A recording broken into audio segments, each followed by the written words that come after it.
die! You hear me? What do you reckon we should do? I say we should just tell me...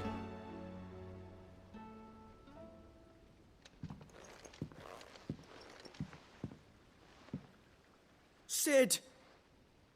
Hard at your studies, I see. And what is that? It's not a set of scales, is it? No. Of course it isn't. Well, not anymore, it's not. Oh! And just how long hasn't it been one? We're sorry. But we didn't break them. We dismembered them. Just like Miss Middledore showed us. Miss Middledore? And why would she have you dismembering her creations? Because that's the only way to become a ninja-neer. Miss Middledore said, the best way to see how something works is to take it apart and put it back together again. Well then, your work is already half done. Carry on. About that. The taking apart was easy enough, but it's the putting back we can't work out. Speak for yourself. The heavy thing goes at the bottom. Then...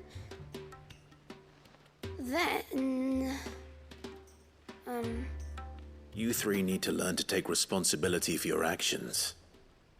So let's have a look at these parts with fresh eyes, shall we? Must have been magic keeping those scales together. It's the only explanation. All right. Everything here was once part of Miss Middeldore's scales.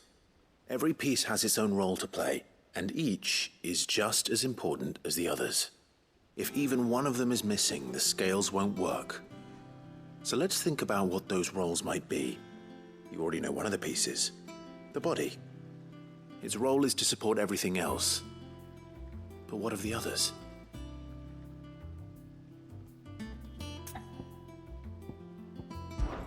This is called the arm. Why do you suppose that is? It doesn't look much like an arm. You're right.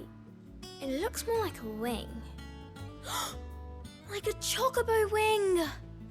You've ridden a chocobo before, haven't you, Sid? Will you teach me to ride one day? I'll think about it. Now, what do arms do? Hold things. So wait, maybe this arm holds things too? Good thinking. You're on the right track.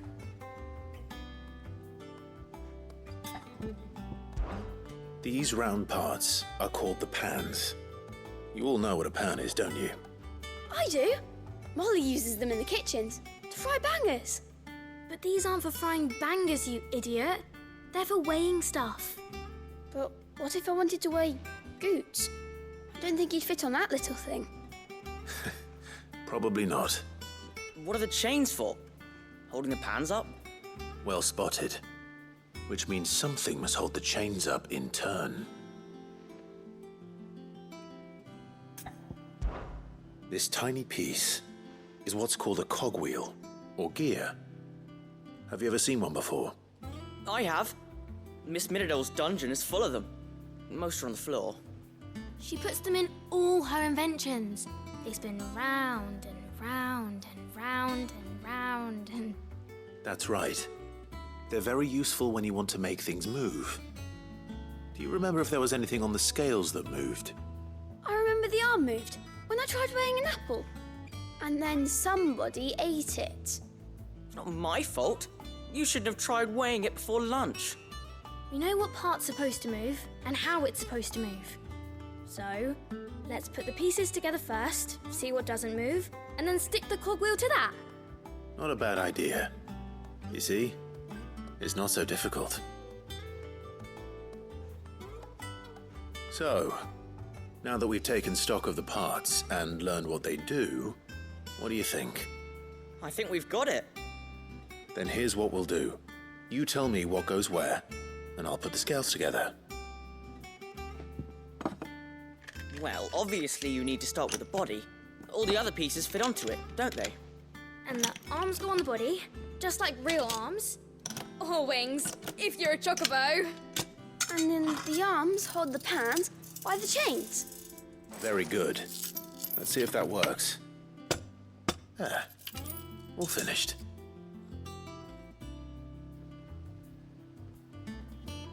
Yes! We did it!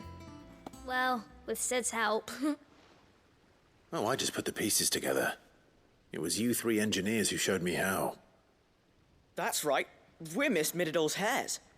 Her hairs. Yeah, hares for the future. She's showing us her secrets now, so we can help out the hideaway when we're older. What do you think, Sid? Are you almost ready?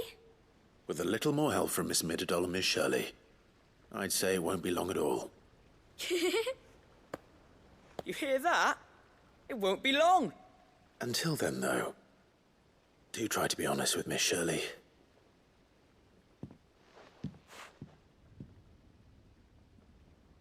Hey, look! We never used the cogwheel. You don't think Sid forgot about it, do you?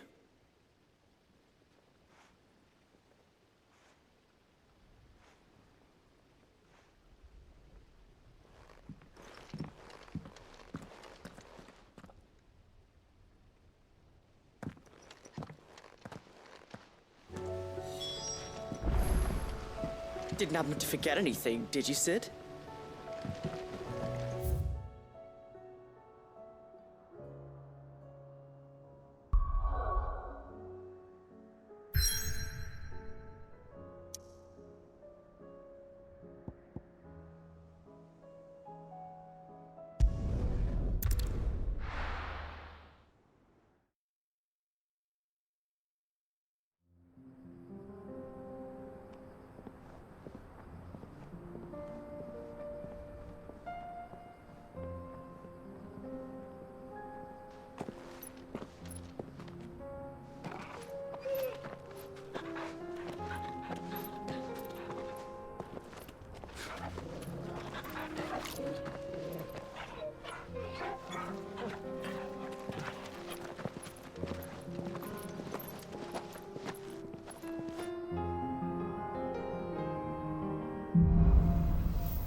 It's like a dream. The four of us out walking like we used to. Enjoying this, are you? Gav and the others could be in danger as we speak. You're right. I'm sorry. Yote is a fine scout. If Canville was attacked, she will already have begun gathering information. Tabor isn't far. We should pick up the pace. How would I be without you?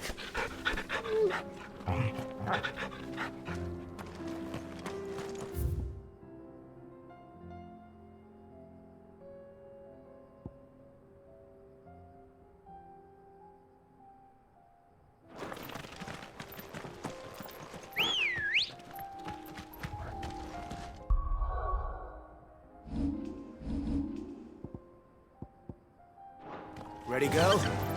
Fly, Ambrosia.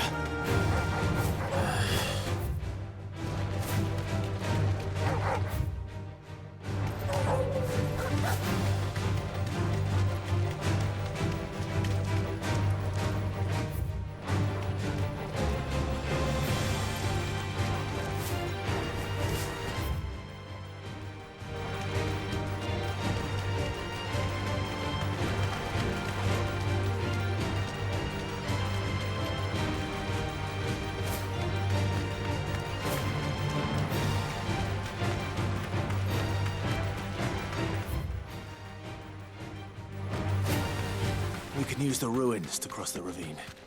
Assuming they will allow it, the Echoes have a will of their own.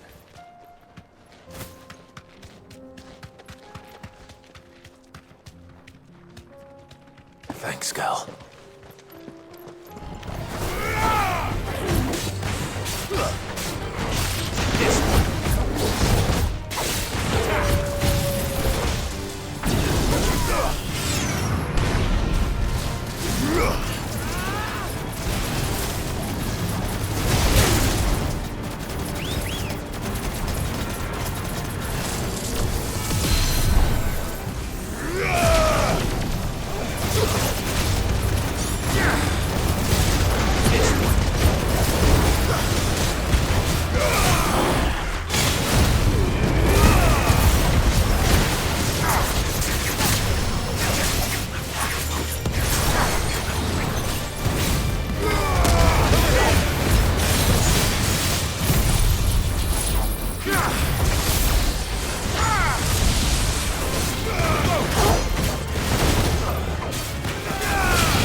Come on.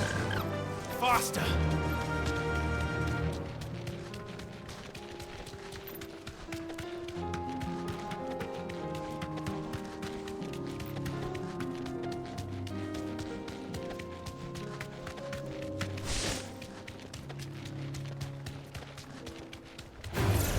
All right.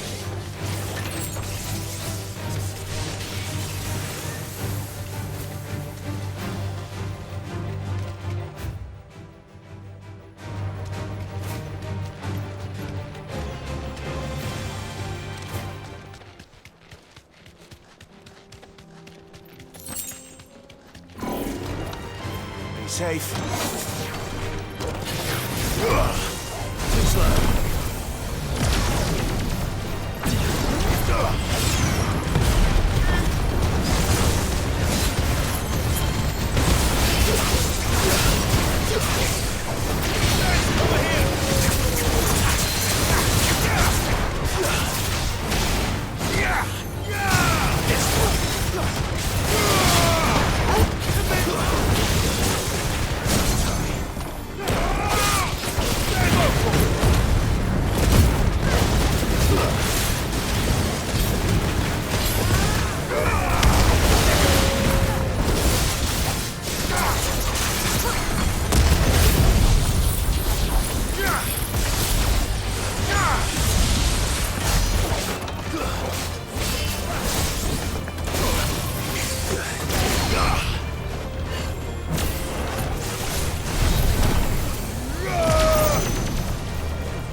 Fly, Ambrosia.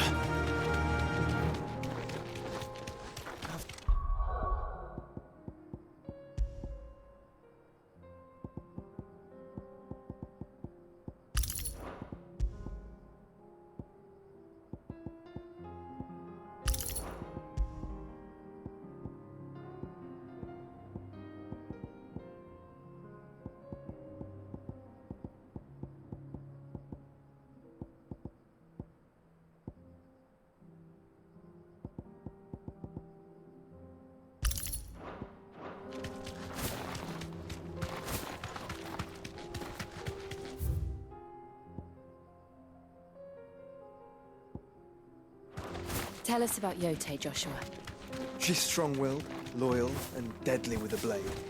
Much like Clive, but with better manners.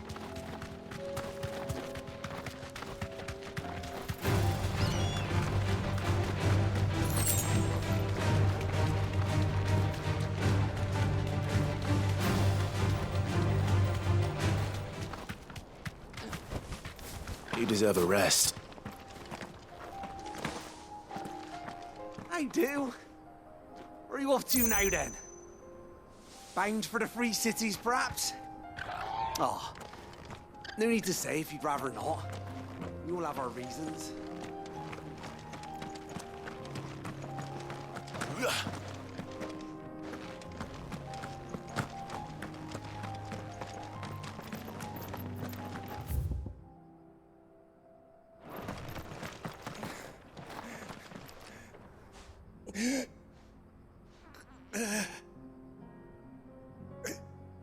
You're injured.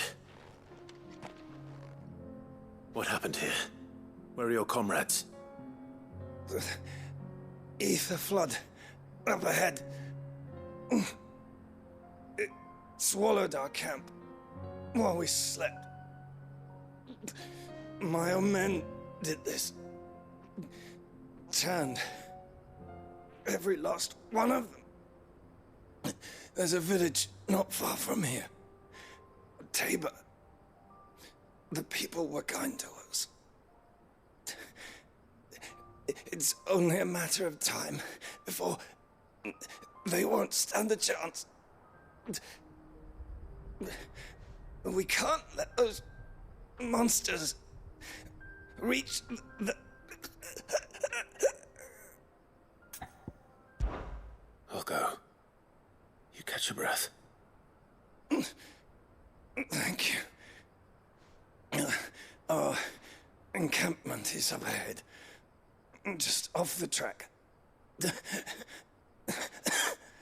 They must not reach. Tabor. Forgive me, Lord Kupka.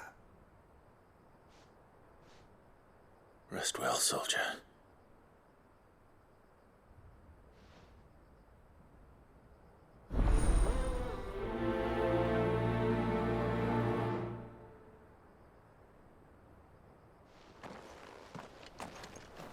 You said the encampment was close. Let's hope the Akashic are still there.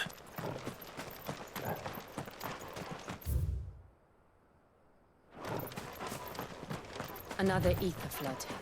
They're everywhere now. We can't go around it. Then we'll just have to be careful. Got here in time.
Is someone there?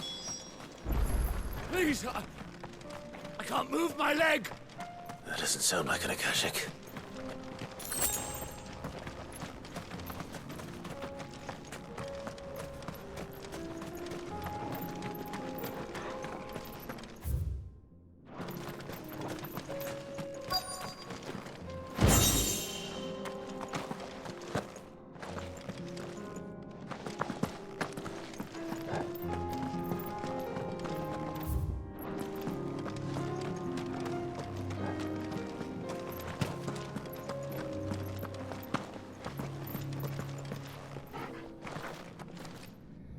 You're with the battalion?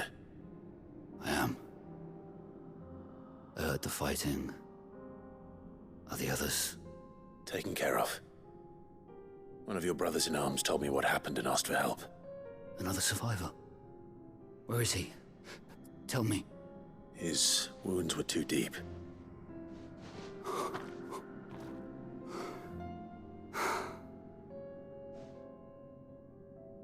He was right to send you. Those things you slew are no longer my brothers.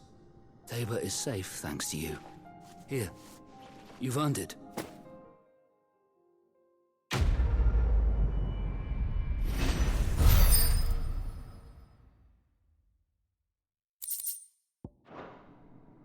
You seem familiar. Have we met? You must have me confused with someone else. Wait. That scar. Son of a whore. You're Sid. I was there, in Cosnis, when you killed my brothers. I was there in Rosalith, when you killed my commander. My war with Hugo Kupka is over. I bear no ill will toward those who followed him. And what of my ill will? Coward! Draw your steel. Lord Kupka shall be avenged! When your wounds have healed and your head has cooled, come and find me if you must. Though I hazard your life would be better spent in service of those who need it. Or have you forgotten your oath to the Republic? My oath? What would you know of oaths? I know how hard they are to keep. Which is why I'm giving you the chance to keep yours. No. I won't be deceived. Lord Kupka told us of your crimes. You are an outlaw. A murderer, not some Man. Like you or anyone else. I am nothing like you. But if you're not gonna kill me, then go. Leave! Just know that I will find you, Sid. Someday.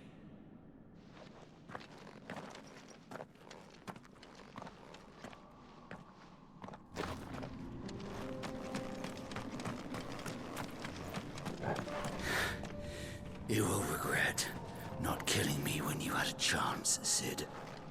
I will avenge my master.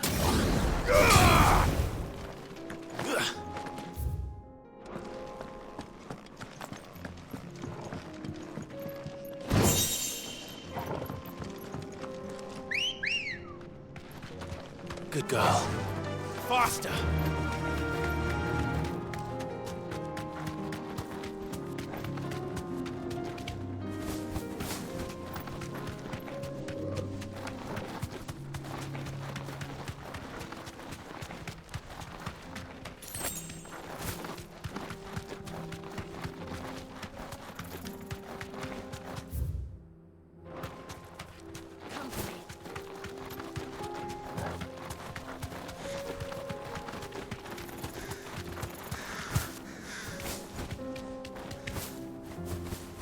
We're nearly there. Have you been to Tabor before? There are a few places I haven't. Welcome, travelers. We don't get many visitors here in Tabor. Where now, Joshua? There is a residence just inside the city gates. She awaits us within. What brings you to our humble village, young man? If it's our artisans you're here to see, then please, do Are you buying or selling?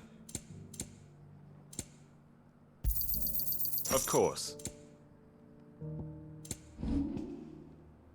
Come again. I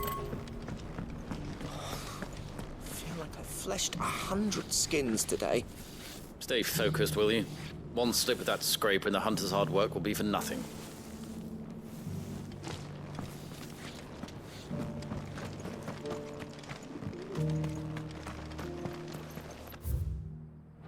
Yes, the finish is exquisite. These will make us rich. Rich.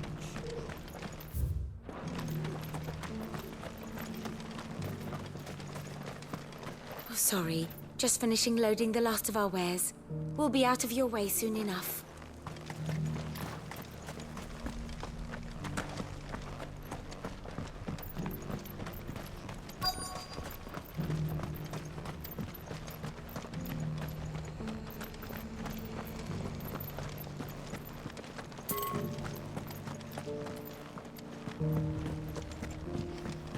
Beneath the flood, yes, and not a stone's throw away.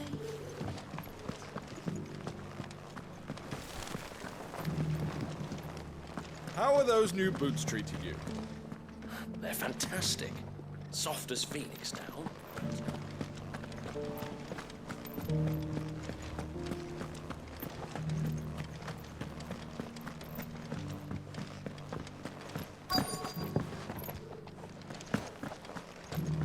Decent quarry's been hard to find since the sky's turned. It has indeed.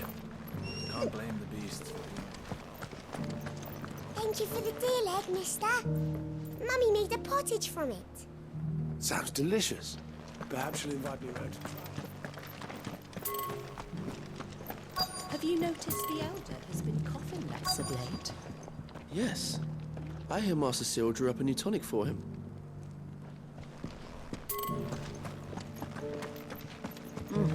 Not a scratch on them.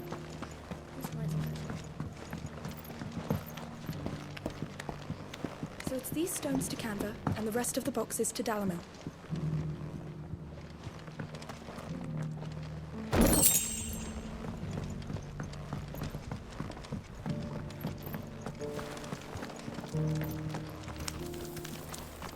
Why won't the sky go back to how it was? I don't like it. Nor do I, dearie. In all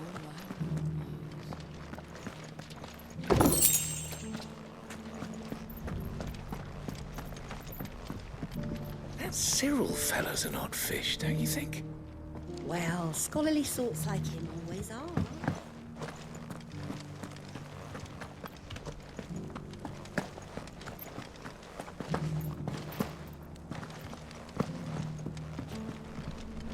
An ether flood, yes, and not a stone's throw away.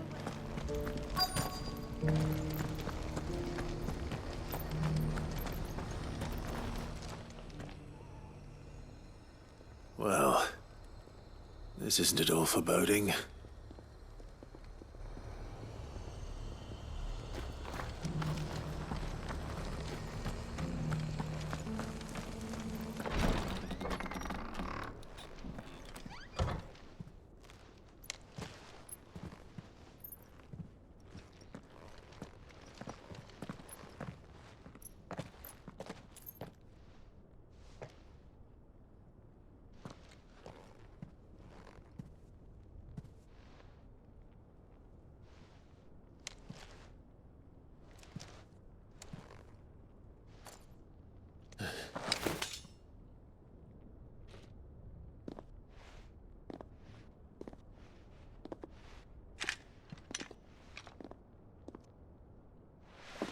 My Lord Marquis, it is an honor. I am Yotei, Knight of the Undying, charged with the protection of His Grace Joshua Rosfield, Keeper of the Flame of the Phoenix. Of course. It all makes sense now. Would you care to elaborate? The Undying are loyal servants to the ducal throne. Or more specifically, to its heir. They have served our family for generations, albeit from the shadows. Since their inception, they have been tasked with the preservation and enactment of the rites of ancestral communion. After the events at Phoenix Gate, it was the Undying who delivered me to safety. And since the day I left Rosaria, Yotei has been my constant companion and protector. Without her sword, I would not have survived my journey across the realm. Rise, Lady Yotei.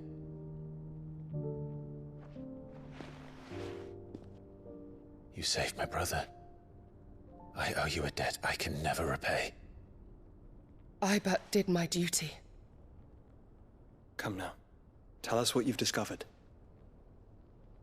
Your Grace.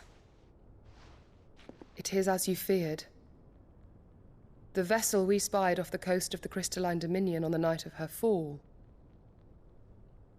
It was the Einherjar. Beyond any doubt. The Black Galleon. Joshua, the Einherjar is the Royalists' flagship.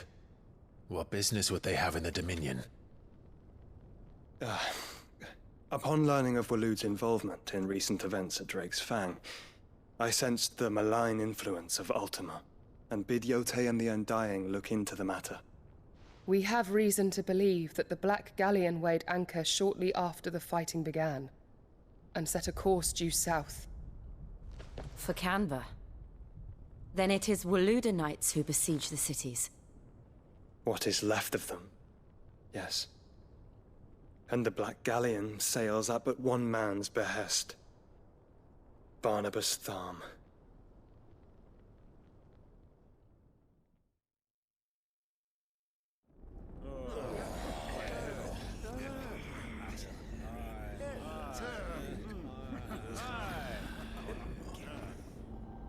But are we truly safe here in the Agora? The city guard have been paid, if that's what you're implying. All the more reason for them to run. Well, you are free to leave, Lord Minister.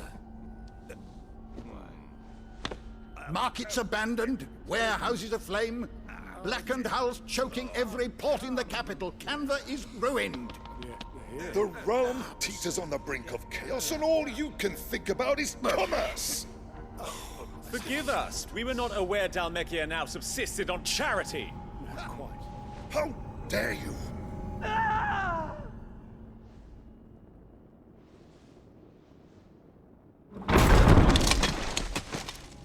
Distinguished members of the Council, you must forgive His Majesty this intrusion. What is the meaning of this? A trifle crowded, but I fear it will have to serve, my liege. Very well. My colleagues, do you not see? The king! He has come to save us from the Akashic!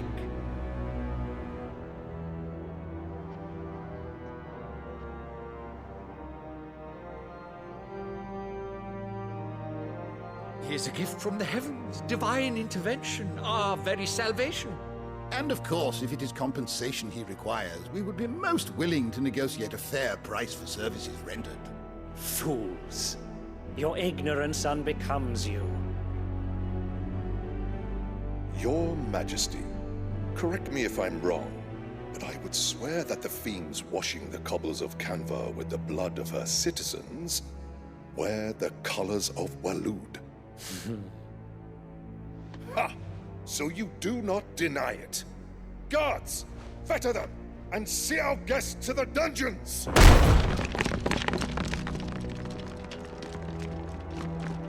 Enough.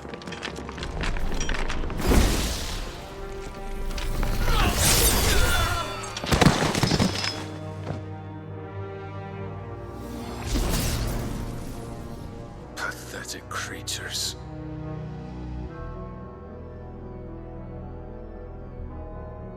That you should imagine yourselves worthy of salvation. The girl is still here, somewhere in the city. Her consciousness fair dripping with her late father's hubris. A consciousness to which Mythos is inextricably bound and inexorably drawn. See that he is made welcome. Yes, Your Majesty.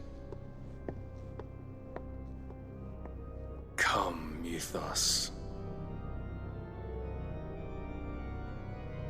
Surely the prince's light cannot have sated you.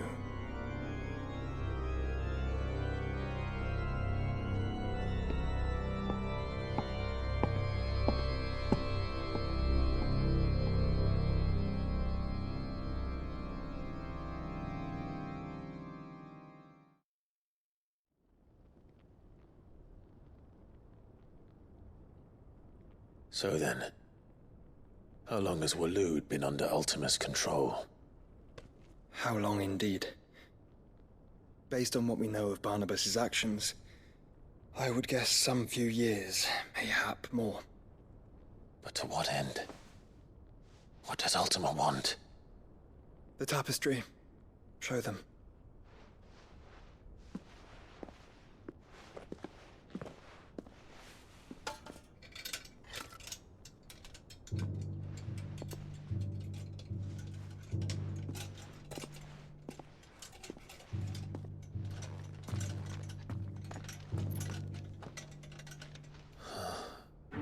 By the flames. Phoenix Gate, Drake's Breath, and now here. But what is it? It is old, ancient, even. Naught remains of the faith it represents, save what can be gleaned from the image itself. None could tell me what the one in the apothecary meant, even the Undying. But I believe it may be the key to discerning Ultima's purpose. That figure in the center, the one beneath whom the icons congregate, that I believe to be Ultima. He is a god, or at least godlike, his very existence beyond our ken. The icons, and by extension their dominants, are meant to be his subjects, and while some, like Barnabas, have accepted this role, others have rejected it, like you, Clive, which is rather inconvenient, as it appears he needs you most of all. And gods don't like to be disobeyed. No, I don't suppose they do. Clive, may I tell Yote of the lake? By all means. Yote, I will be accompanying my brother to the Free Cities. Whilst we are afield, I would have you watch over those Clive has made his wards. Umielos delan tuisag ilith. Though well concealed, the hideaway lacks trained fighters to defend its occupants should they be discovered. But it is my duty to... As it has ever been my brother's duty, remember. If that is your wish, Your Grace. But please be safe. If aught were to befall you, You have my word.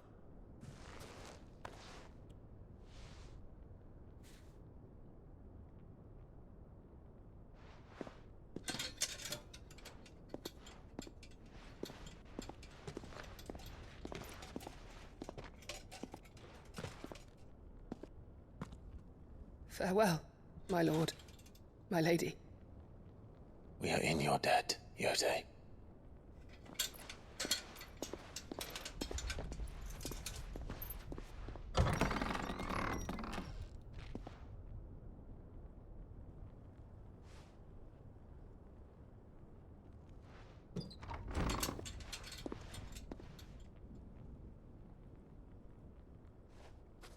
Let's find our friends.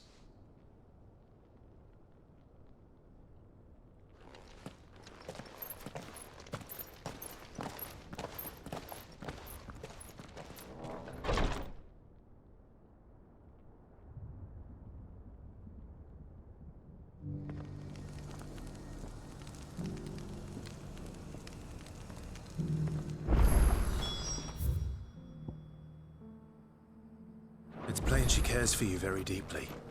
And I her, which is why I had to let her go.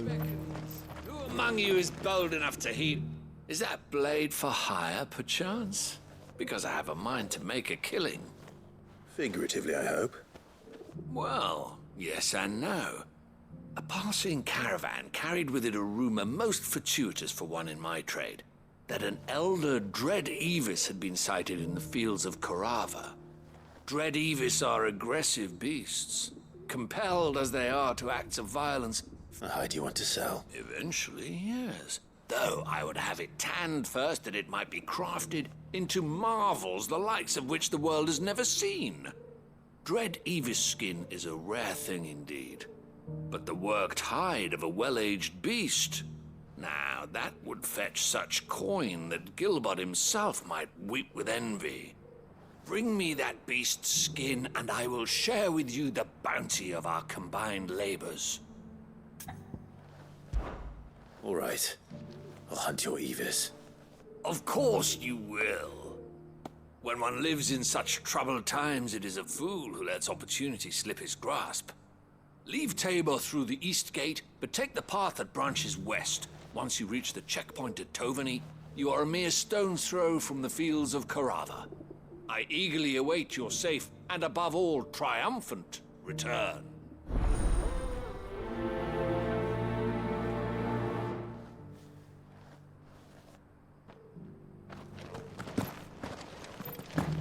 A fortune in skin and scale awaits any man with a will to claim it for his own.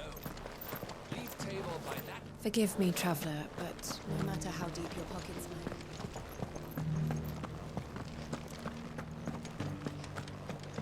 Beneath the flood, yes. How are those new boots treating you? They're fantastic. You there! Finally. No one was paying me this. Is something wrong? At the university, the students would hang on my... The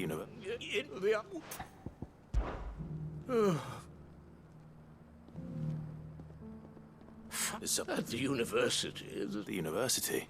A specialist in ancient cultures. The most accomplished in all Valisthea, some have said.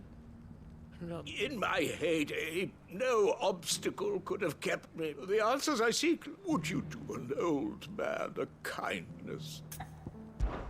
Climb the stair. And memorize a few inscriptions for some courtesy.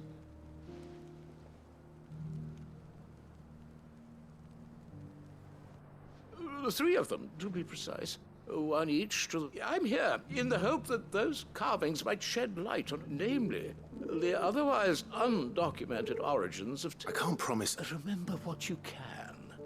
I'll piece together the rest.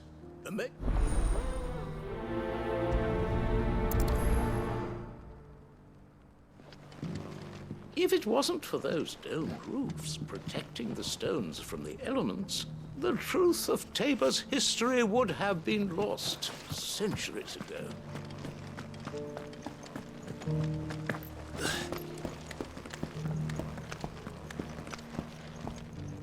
That Cyril fellow's an odd fish, don't you think?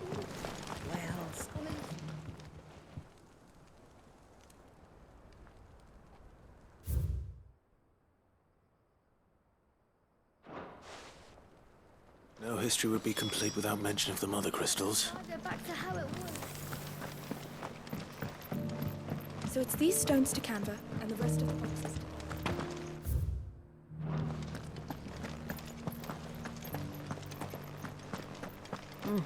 Not a scratch on them. Have you noticed the Elder has been coffeeless?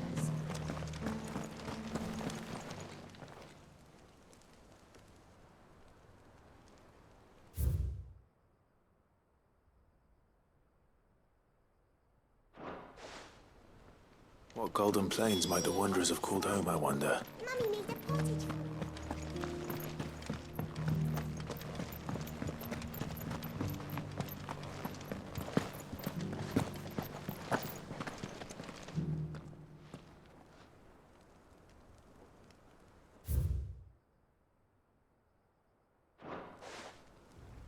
Farmers must have settled here in Tabor. I should speak to the old scholar before I forget everything I've read. The engravings were in good repair, considering their age. Oh, would that I could have seen them for myself. Come, don't tease. Let's start.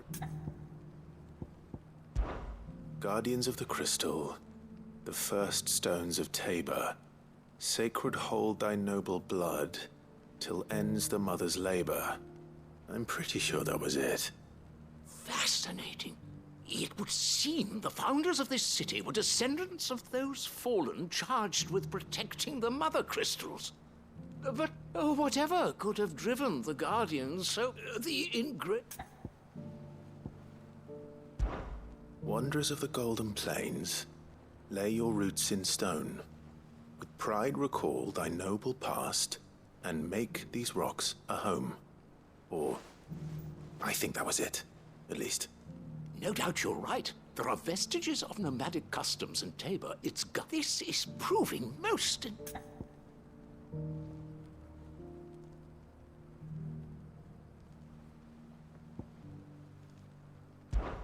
Children of the hunters, now tillers of the land, reap her promised blessing and give praise her gracious hand. That's all three. And so, we add primitive farmers to Tabor's founding peoples, the final piece of the puzzle.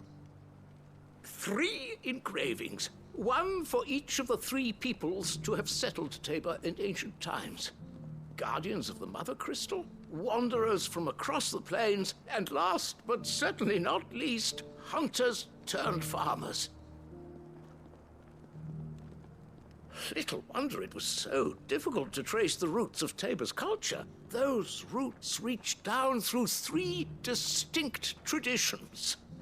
And nonetheless, One cannot help but wonder why this fact is not better known among scholars, given that the stones stand here for all to see. Too many stairs, perhaps. Ha! Too many by far. Here, and thank you.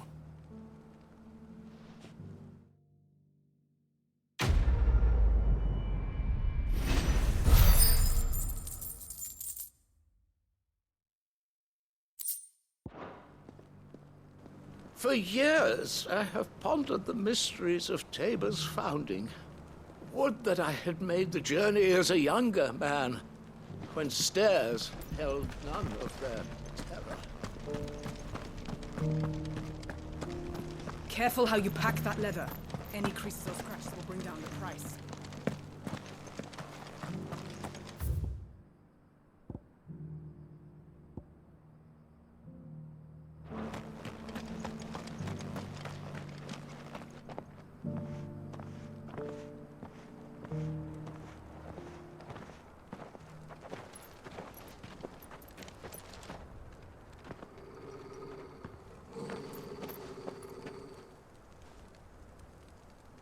Cyril. How fares the search? Well, Your Grace, my report shall be with you ere long. Ah, yes. Yotei is otherwise engaged, at my behest. And the duty of wardenship? Fulfilled. For as you see, I've been reunited with my first shield. I am Cyril, Knight of the Undying and bearer of the Burning Quill, charged with chronicling the mortal deeds of His Grace, Joshua Rosfield, Keeper of the Flame of the Phoenix and rightful Archduke of Rosaria. I entrusted Cyril here with overseeing the investigation into Ultima's origins. Findings from his brothers and sisters afield are delivered here to be collated and catalogued. Just how many Undying are there? Not nearly enough, milady. Yet we are glad to give our all in service to the Phoenix. Such is, and has ever been, our creed. I see. You have your associates, I have mine. But you may now think of them as ours. That won't be a problem, will it? The Phoenix is our sun, and we but the shadows that quicken in his radiance. It is from the darkness that we serve, both him and now you.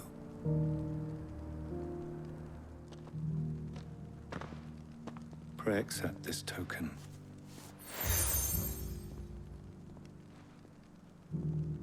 For as long as you bear it, members of our order will reveal themselves unto you.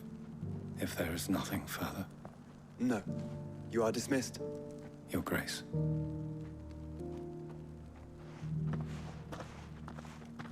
To Canva, then. We'll talk about this later. Cyril seems very,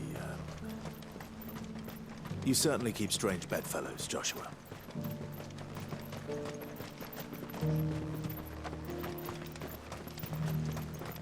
Ah, Lord Rosfield. I'm afraid I cannot stay to talk. I must leave to collect the reports of our spies in the field. Now that you wear the Phoenix down, our brothers and sisters will no doubt reveal themselves to you too. Farewell, my lord, and may the Firebird's flame burn ever. The city's under siege? Who'd have thought it? Master Cyril.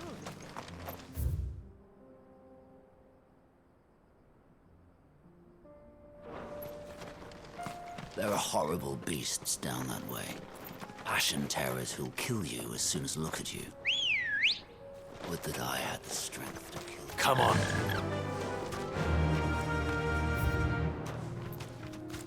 Run like the wind. Are you sure this is the right way, brother?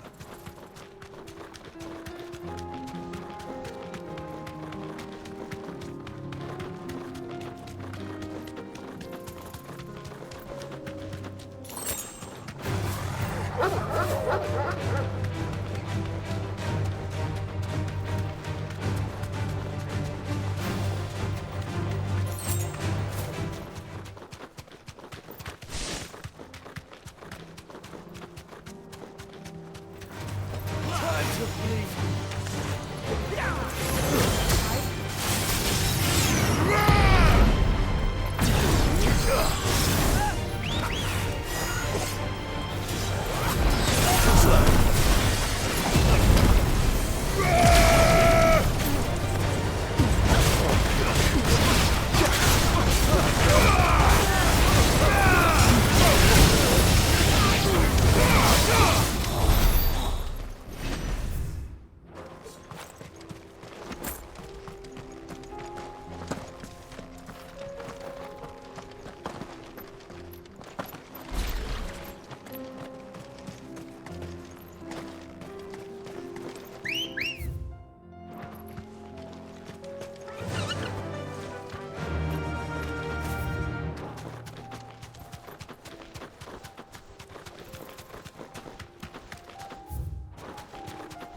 to fight.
Shouldn't have messed with the leader of the pack, eh, boy?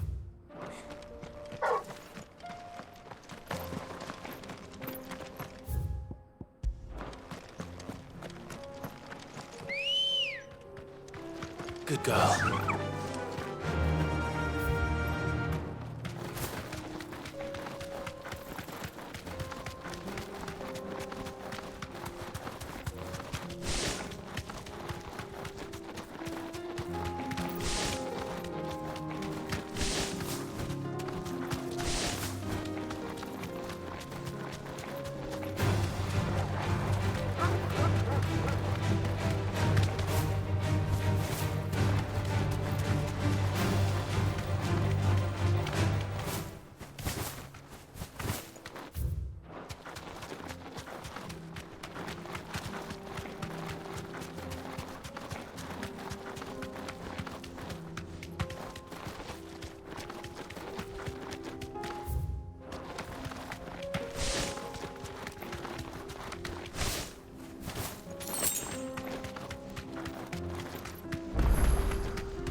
safe.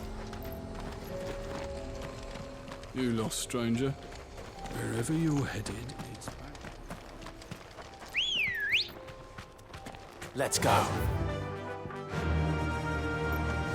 Yeah!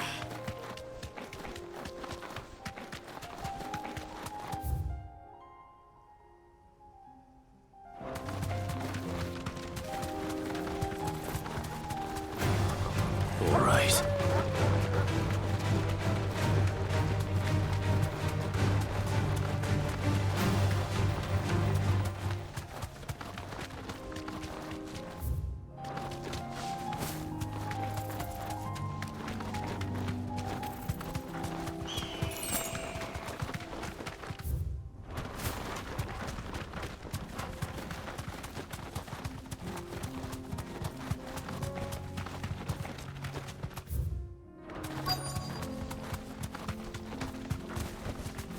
Thanks, Gal.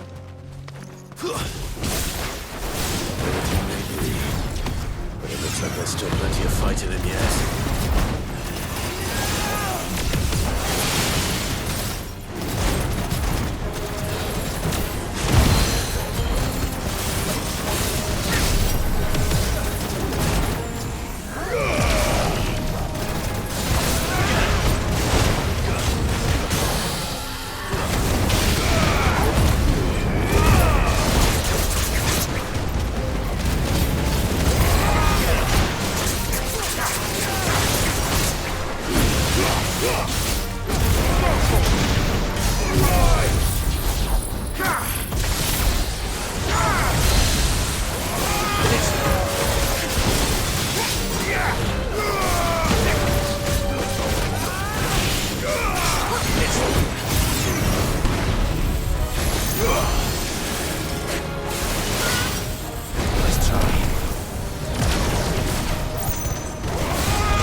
The sooner it's off my hands, the better.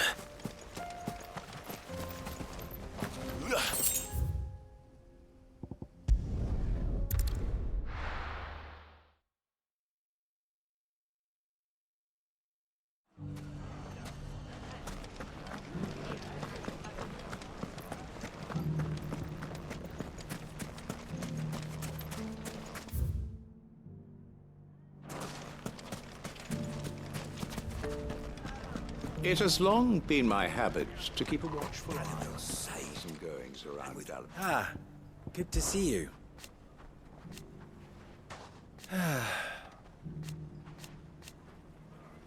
But I always knew. Meanwhile, proof, if any more were needed,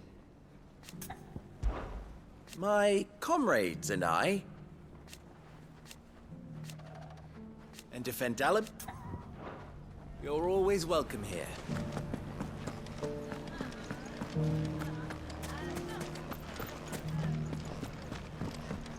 It shouldn't be too hard to find goods. The gentlemen of the town guard are back.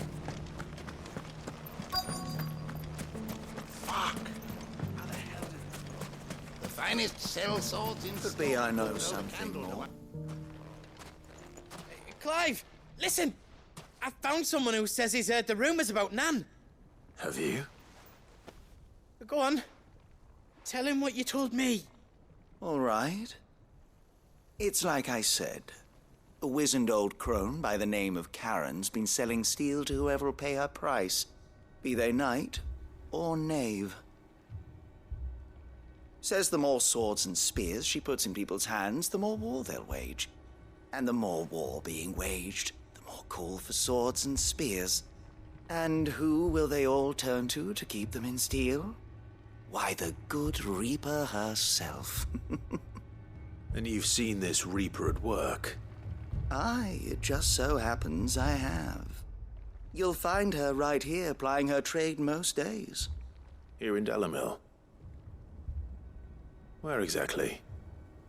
She has a stall here in the market, but if you're not the patient type, you can probably find her at her storehouse on the edge of town.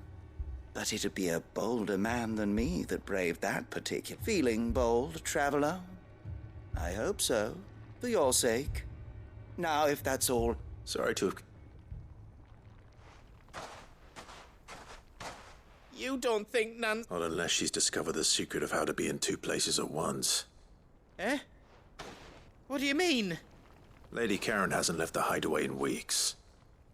So who has been running this stall he spoke of? Good question. I'll go and have a look. And I'll visit this storehouse on the edge of town. All right, but be careful, Clive. You too, Goots.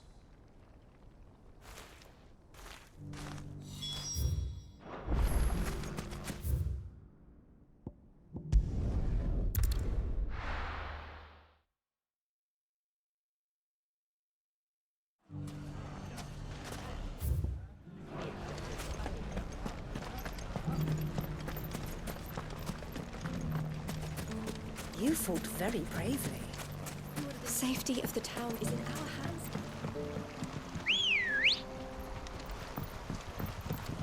Ready, go?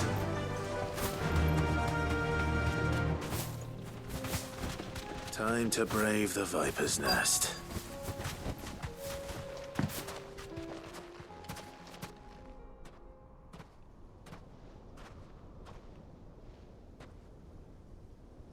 Just you, is it?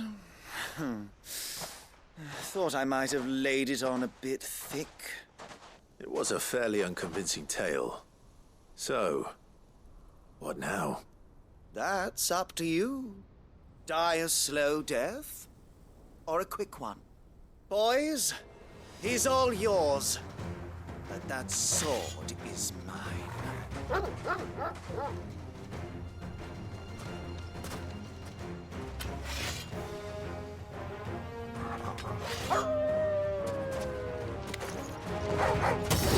Leave now, and we can pretend this didn't happen.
Oh, you've done it now.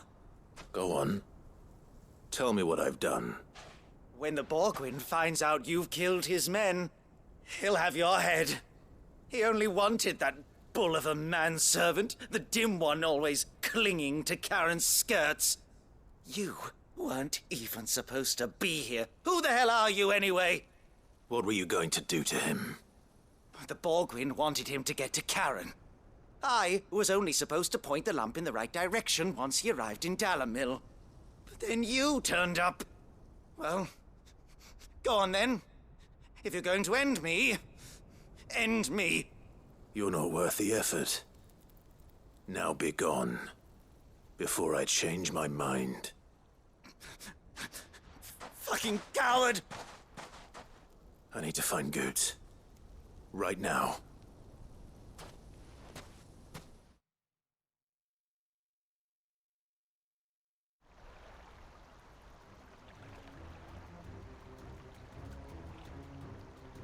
Get your filthy paws off me, you naughty-pated lout! Stop calling me names! And stop spreading them horrible lies about Nan! Well, that will be easy enough. For they are not lies. Every last word is true. And she must pay for her crimes in blood. Blood? Goot, are you all right? He's gonna kill Nan!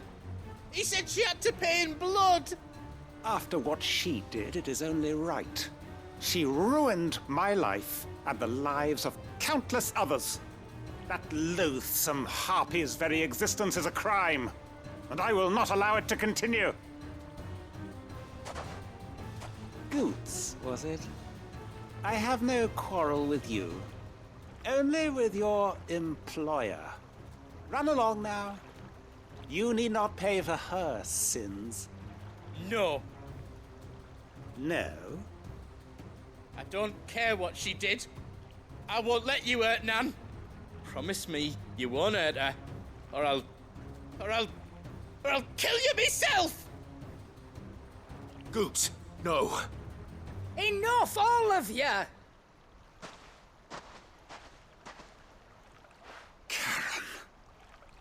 But how did you?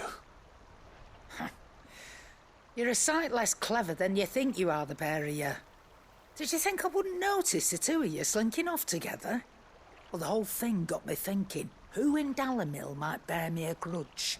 And a certain snivelling shit I ran afoul of in my fairy years came to mind. Though it was just Bogan back then, wasn't it? I thought the years might have taught you some sense, but I see you're the same pants-pissing craven you've always been. What was it we called you? Wet legs?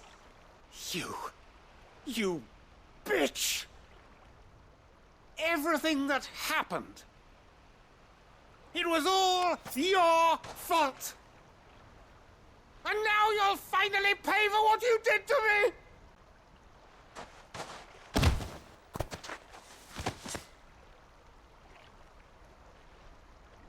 Goots, you... If you want a piece of Nan, you'll have to go through me. Fuck! You great galoot. Out of the way, I can handle this myself. So, wet legs, you remember what you told me when we last met? An eye for an eye. Wise words, Sam. Wise words. And now, it's time to collect.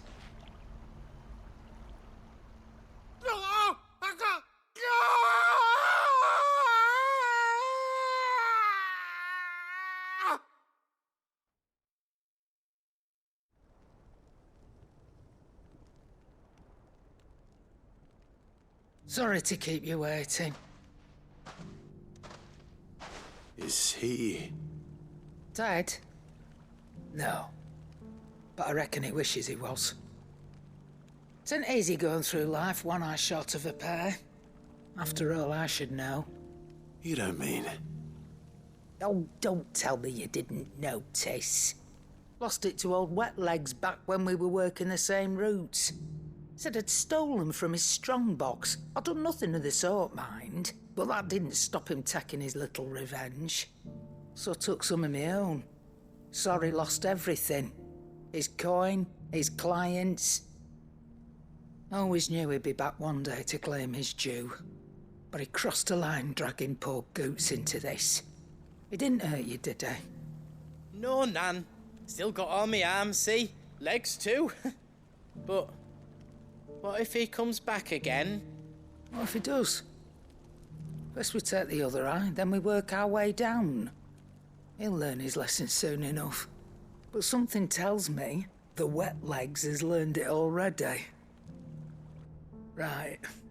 Let's get you back to the hideaway. You've attracted quite enough attention already. Ta-ra, Clive. Remind me never to cross you, Karen.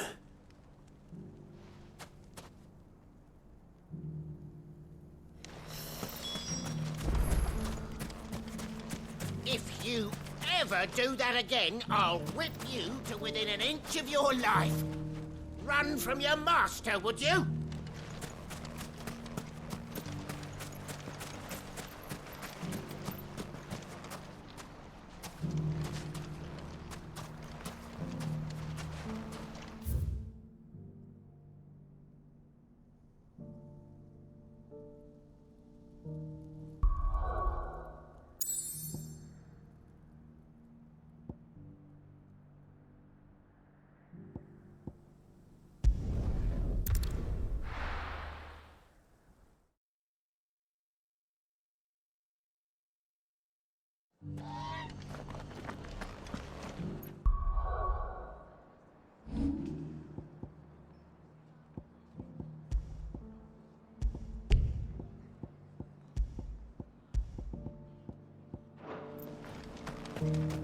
Wonderful creatures, chocobos are.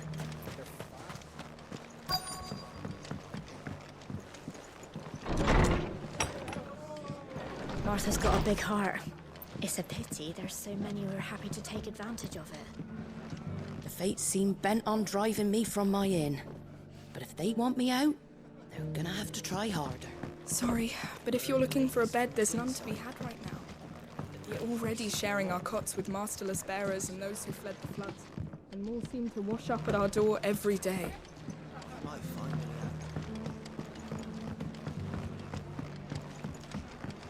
My lord Marquis, is that you? It is you. Then you received my letter. I am Sebastian Rutherford, chief steward of your lord uncle's estate. Of course. We met once before. Yes, my lord. Thank you for coming. And what was so sensitive that you couldn't put it in writing? 1,000 apologies, my lord. I did not mean to offend. I merely... It's all right. Continue. I am here at Martha's Rest, at the behest of your lord uncle, tasked with learning what I am able of the realm's current state of affairs. And what I have learned is grim. The fall of the Mother Crystals has left Storm in a state of utter disarray. The subsequent darkening of the heavens has only made things worse. Akashic attacks, once unthinkable, are now commonplace. The gears of governance have ground to a halt, and without a steady hand on the tiller, the realm threatens to drift into utter chaos. Your lord uncle, however, believes there is a way to avoid this fate. That sounds like quite the undertaking. It is. Hence my having enlisted the aid of several colleagues serving the 7 high houses. Alas... Alas? I have lost they are both able-bodied and trained in the sword, yet in these dark times even that may not prove sufficient to keep a man safe on the road. So you want me to find them? I'll need to know where they went. One I sent to investigate the Republic, the other the old imperial capital of Oriflamme. That doesn't exactly narrow it down. Thank you, my lord. My associate in Dhalmekia would have had to pass through the Republic's checkpoints to gain entry to the capital. Perhaps someone in Dalim.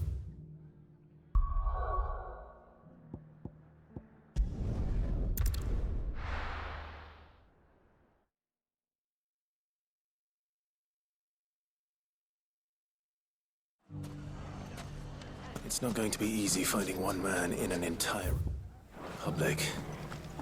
Let's hope someone here's seen something. Look what they've left us.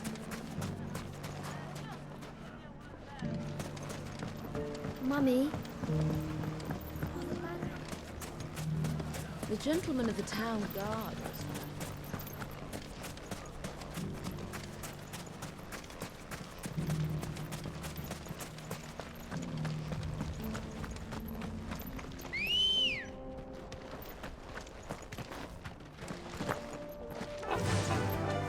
Run like the wind.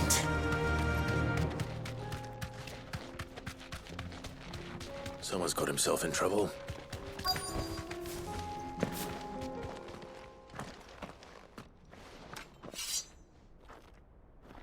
I don't see your master here, so you can start by giving us all the coppers in your purse. I already told you, I have nothing. Then maybe we'll take that pretty outfit and the steel you're wearing. Please! These men are trying to rob me! I'll deal with this. Thank you. You that one's master, then? If you'd kindly pay the coin he owes us, we can pretend you didn't draw your blade on Republican soldiers. Or you can go back to your garrison and I won't report you to your captain. Oh, you're more than welcome to. He hasn't had many visitors since we slit his throat.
I'd expect as much from Hugo's faithful, but these were men of the fist. Much has changed in the Republican army since they lost their rock. You've seen this kind of thing before, then? Many times. I was sent here to observe the situation. You're one of Rutherford's men. He sent me to look for you. Well, then you have my thanks. I fancy I could defend myself against one, perhaps two, but a whole regiment. I arrived in Dalimil several days ago, but when I called upon the captain of the local garrison to make inquiries, his men confiscated my effects and locked me in a cell. The captain is no more, and his men make the rules now. Fortunately, I was able to bribe my way free, only to be stopped again by those soldiers you so kindly dispatched. What of the Fist's central command? Surely they wouldn't allow such lawlessness amongst their ranks. I would imagine they are unaware of it. Most of the army has fallen back to the capital and hunkered down behind her walls. Those who weren't recalled now rule the fringes unchecked, answering to no one but themselves. Then it's worse than we imagined. You should return to Rosaria. I'll find a caravan heading north. You won't mind if I borrow one of these soldiers' coin purses?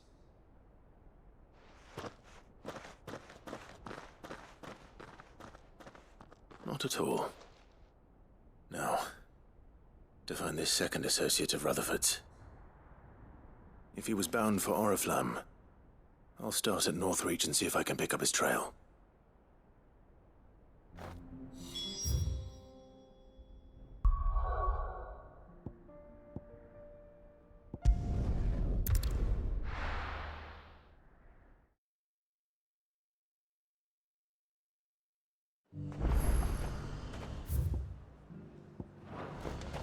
There's a lot of road between here and the capital.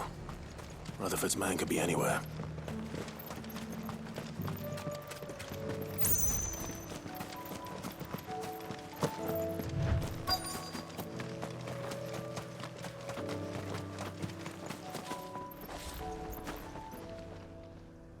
What happened here?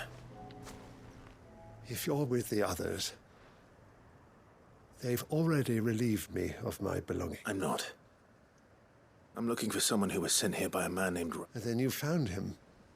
I am Alistair Rockford, attendant to the Lady Ariane of House Wellesley. Of the 7 high houses of Rosaria. It's been a long time since last I saw my great-aunt. Is she well? My Lord Marquis? Yes. Yes, she is. The Lady Dowager has granted me leave to assist your Uncle Stuart. I was on my way back from the old capital when I saw some villagers being robbed on the road here. Bandits? They looked more like field hands, but it didn't matter in the end. I did what I could to help the victims, but all it earned me was a pommel to the temple. Which way did they go? South, toward the gate. All right. I'll take care of them. Founder knows I've met enough of their kind. You head back to Northreach, visit the Vale, tell them I sent you. Thank you. I shall. Founder be your shield. It was only a short while ago that I was assaulted. If you hurry south, you may find those who did this. Fly, Ambrosia! They just couldn't resist, could they?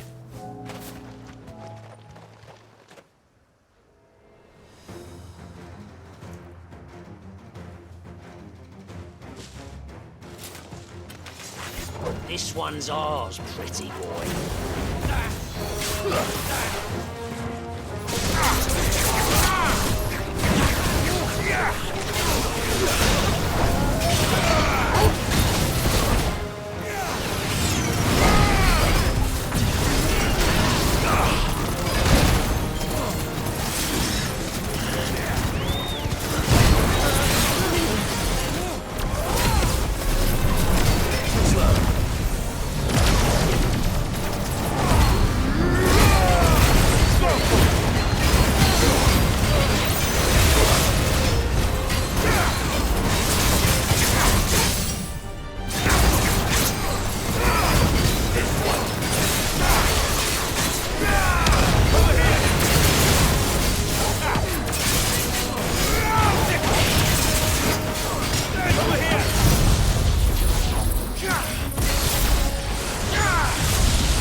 Make for the town while you can. There may be more bandits nearby. You don't need to tell me twice. Many thanks, traveler. This looks to be all of them. I thought I told you to make for the Vale. And stand by as ill might befall the heir to the ducal throne. It's just Clive, and I'm fine. Which is more than can be said for you. I will survive. Strange that the garrison wouldn't intervene in such a brazen attack so close to their gates. The garrison have their hands full inside the city. Some days they don't even send out patrols. There are few hands left to work the fields, and even fewer to transport the grain. The market stalls are nearly bare, and the price for what remains is exorbitant. It's not uncommon to see a fight break out over a crust of bread. When I said the ones who attacked me didn't have the look of bandits, I meant it. They were probably just desperate. Rockford, listen to me. If you are to continue your investigation, you first need to seek the attention of a healer. Of course. I shall return to Northreach right away. But allow me to thank you first. Had you not happened along, Don't thank me. Thank Rutherford. It was he who sent me. I suppose he'll be wondering where I've got to. I shall send a Pistolus as soon as I'm able. Good day.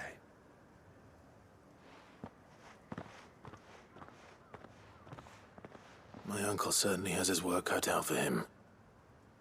If it isn't already too late. I should go and tell Rutherford that his colleagues are still in one piece.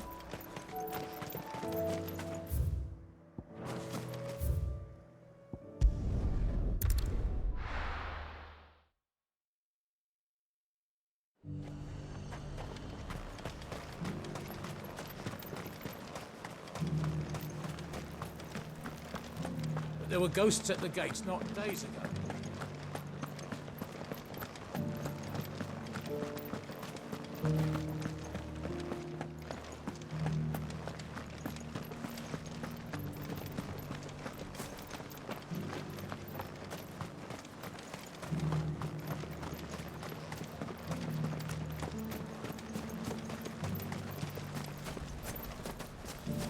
Captain said it was you who slew the, whatever they were. And for that, you have our faith.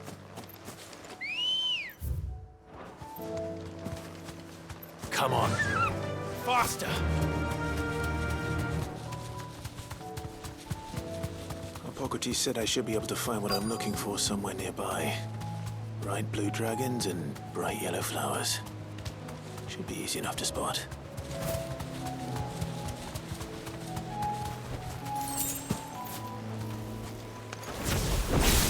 This must be our way then. All right. Let's get this over with.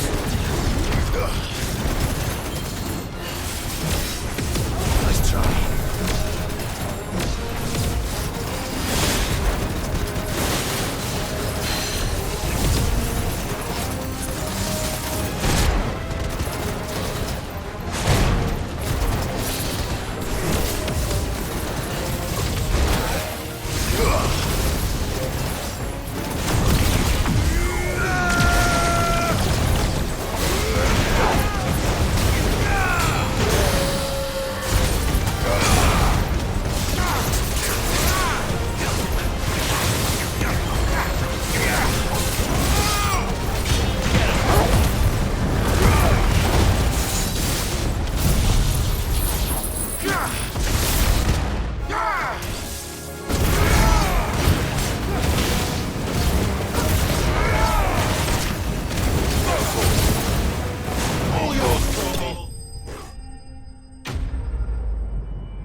That's the wyvern's liver.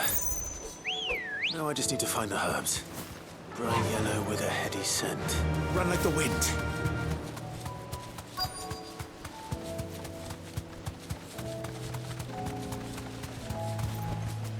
Be safe.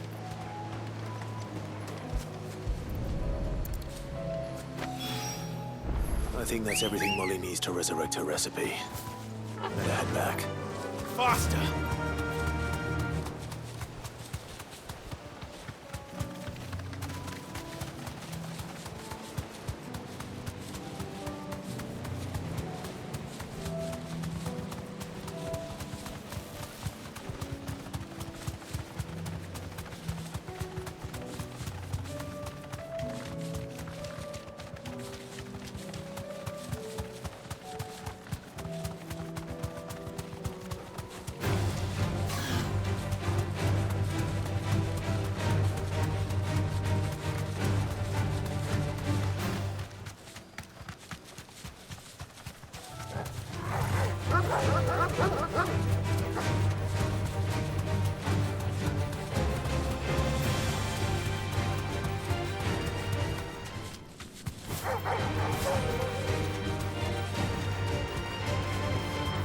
Straight home now.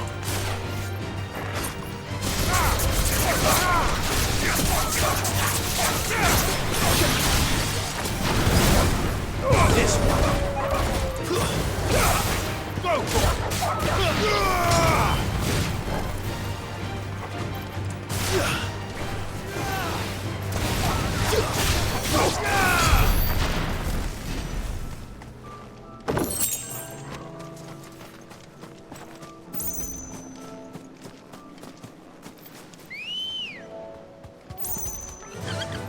Fly, Ambrosia.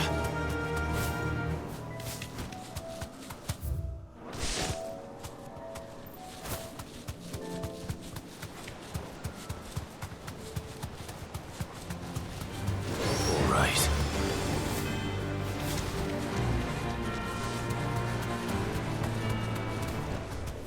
Be safe.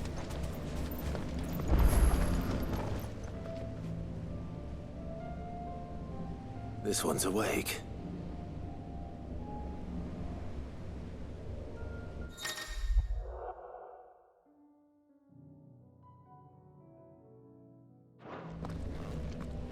Let's see what's inside.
Farewell.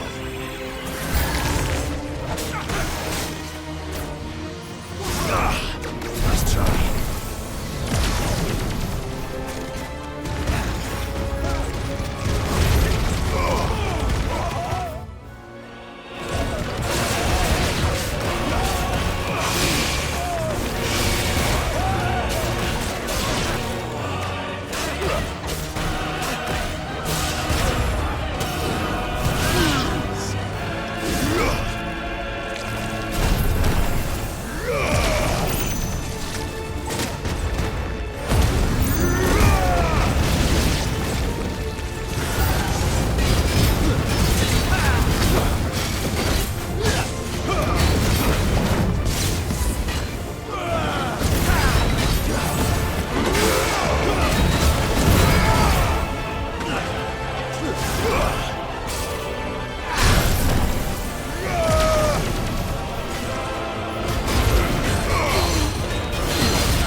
Fly, Ambrosia.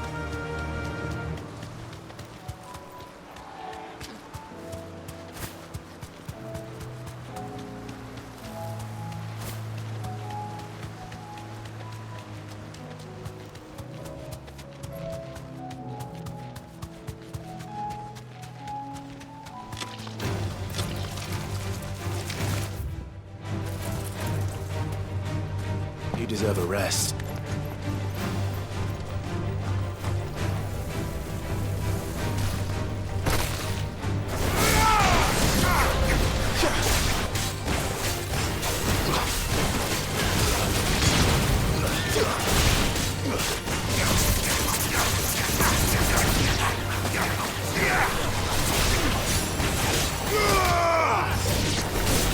This one.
I see you're still here. The Rest's location affords a constant flow of... Speaking of which, I received word from both my associates. I only happen to be in the right place. They both seem to think... I am afraid that Storm is in crisis, and we must work. As it is mine.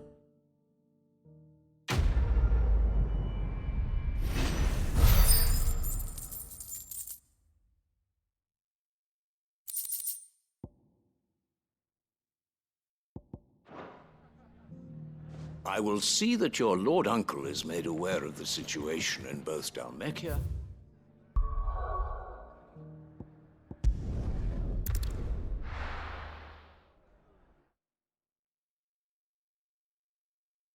Will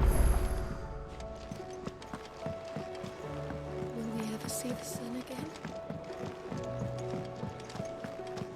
It seems the hideaway's lost its appetite. So, did you have that word? I did, and he was as helpful as ever. He told me exactly where to look, in fact.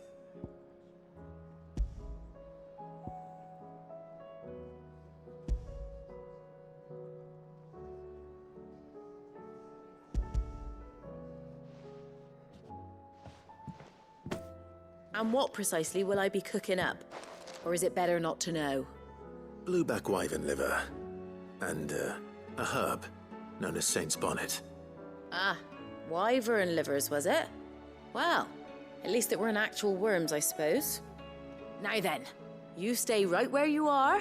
I've got some cooking to do. Let's hope these grand old chefs of yore knew what they were on about.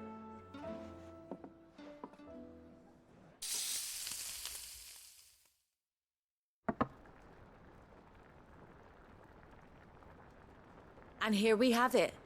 Fried mortress of skyworm. Ivan's offered to make sure it's fit for consumption. Well, I say offered. He as good as begged. And rightly so. Is there any higher honor than partaking in a slice of culinary history?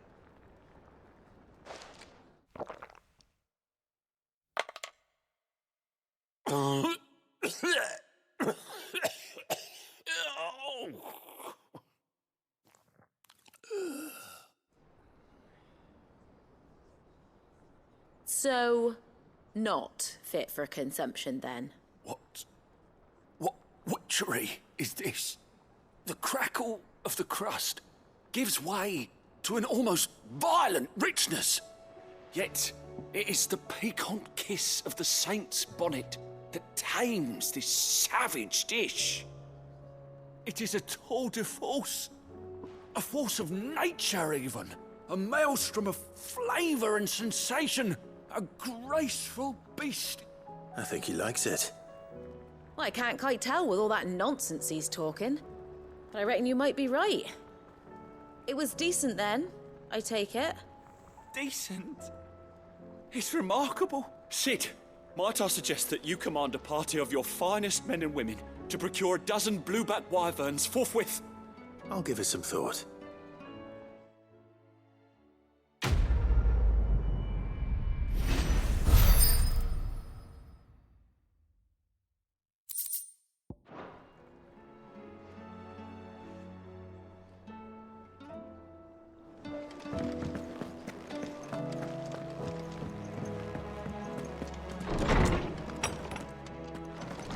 storm coming, Sid? Will there be... Well, It was as you thought. The children had the scales, or the parts of them. They dismantled them to see how they work. Oh, no, Mid will have my head. Thankfully, she won't. This might even have been her idea, although I was the one who ended up teaching the lesson. I'm so sorry, Sid. I know how busy you are. I shall see that the children are properly punished. Please, there's no need. Mid seems to have taken the three of them under her wing. She's even calling them her heirs. She'd have them follow in her footsteps. And her father's. I see. Sid, do you know why Mid has been spending so much time at the hideaway of late? She told me it was because her studies have been interrupted by events in Canva. Is that not true? No, it isn't. The university offered her a commission. In exchange for full tuition, room and board, they asked her to oversee the design of several new war engines. To anyone else it would be an opportunity, but to Mid, who lost both her parents to war, it was a bitter pill. One she was none too keen to swallow. But that should come as no surprise. She's only ever cared about bringing people hope. The very last thing war can be said to do. Which explains her heirs. She's working to give them a better life. And so should I. What's the odd engineering lesson? Oh, you've given them far more than that. And I'm sure they're very grateful.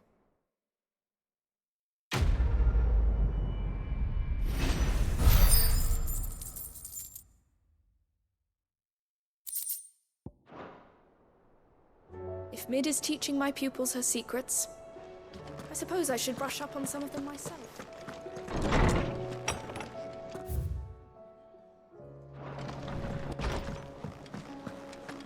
It seems the hideaway's lost its appetite.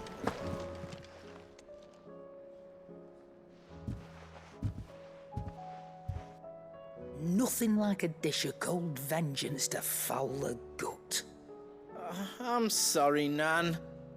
I didn't mean to make things worse. I just thought I had to protect you. Aye, well, someone had to. Your parents certainly didn't give a whit for your well-being. Reckon the both of us would be worse off if I'd not taken you. You've always been me right eye, Goot, and I'd have you stay that way. So don't you dare go looking for trouble again. Well, I will. If you ever need help, I'll do it again and again, and you can't stop me. Why, you big lump. Fine. Play the hero if it makes you happy. Thanks, Nan. I won't let you down. There's nothing he wouldn't do for you. That's as maybe. But if he's ever to make his own way in life, he'll need to start looking out for himself as well. Till then, he'll need people to watch his back, just like you did in Dallum. Of course. His family. Stop it. You make me one good eye, mister. I don't go thinking that'll do you any favours. A potion today'll cost you the same as it did yesterday.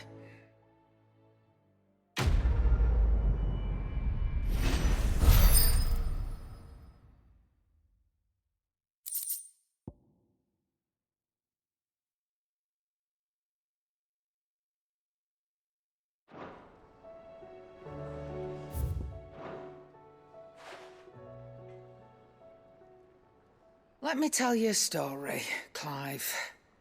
All right. Them rumours Wetlegs were spreading. Might be they weren't just tales plucked out of thin air. You see, there were a time when I weren't too particular about who I sold steel to, so long as they paid me the right price. Some women lust after blood, others after flesh, but me, I were always one for gold. And to satisfy that lust, I sold to opposing armies, stabbed my every client in the back, made myself the most hated woman in the twins. But then one day I met a man who made me a different kind of offer. Said he'd give me access to a realm-wide community of like-minded individuals in constant need of steel and sundries. On the condition I sold to him and his alone. Was that the first time you met Sid? Aye. and I fell right into his damn trap. He was true to his word, so I ended up being true to mine, and I soon started making the best profits I've seen since taking up the trade. And all without aiding or abetting any outlaws. Except Sid himself, that is. Told me about his plan to topple the mother crystals, you know. Said that with them gone, the realm would want for all manner of things. An opportunity for the likes of me to mint gil. Why, I reckon an enterprising individual could find himself the richest dam in the Twins. And that's when he had me. I emptied my stores that day and moved into the hideaway proper. And the rest, as they say, is ancient bloody history. A dozen years on, and I'm still not the richest dam. Not for lack of trying, mind. But I can say, I have never been happier. You've all shown me there are some things more precious than gil. That there are. So don't you go messing it all up. Or you'll have me to answer to.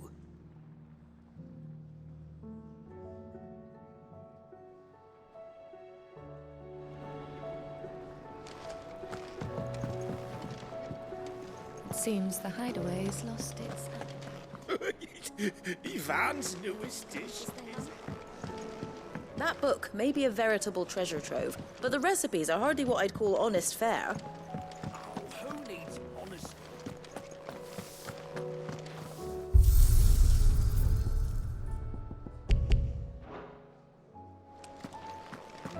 Did you see the pair that got hauled into time?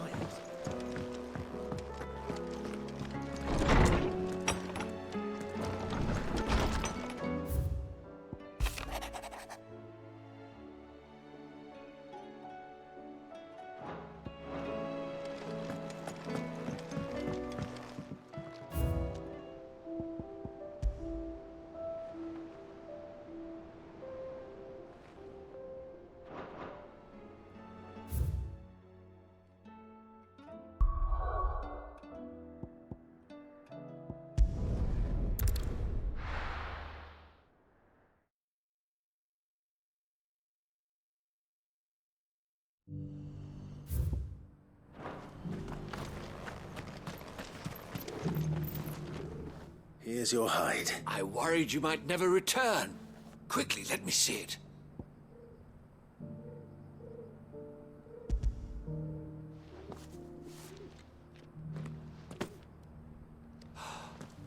Oh, as supple as a maiden's cheek, yet as adamant as her virtue.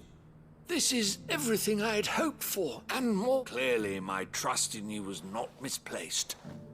You must be a hunter of considerable talent to have bested the beast with nary a scratch. Join me as my honored partner. With my means and your might, we shall be as wealthy as the merchant kings of Zemeckis. I don't plan on making a habit of this. I'm busy enough as it is. Very well. Though I believe fate had a hand in our meeting, it would do not allow me to keep you from being about your bit.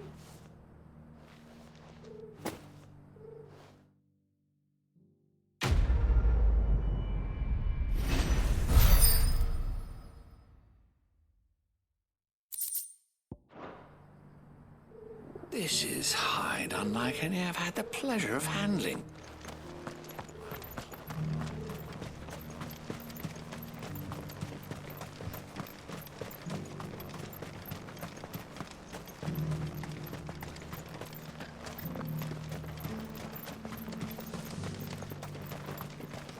The free city's under siege.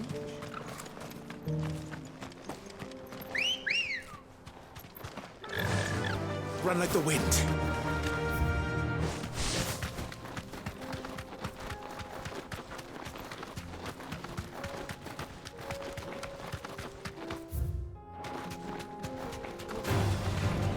Orcs. Then let us be rid of them. You deserve a rest. Fire and flame!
Enough of you, are there?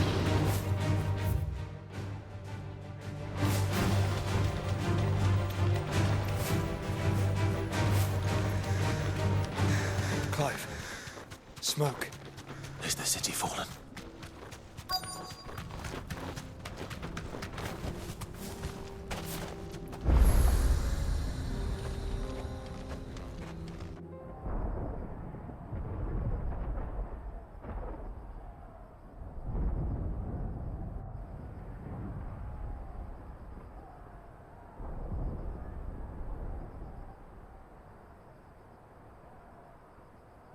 The free men are still holding their own, then.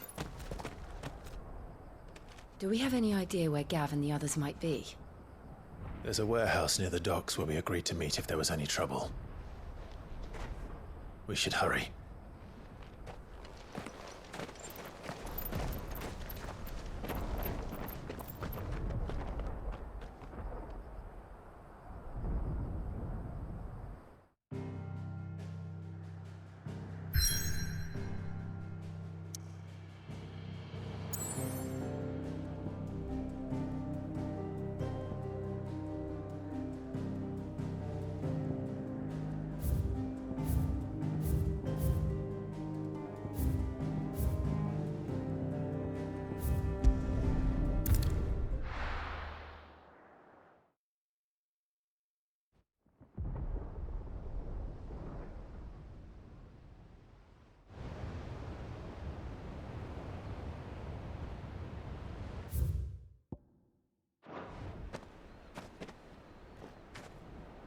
Sounds like thunder.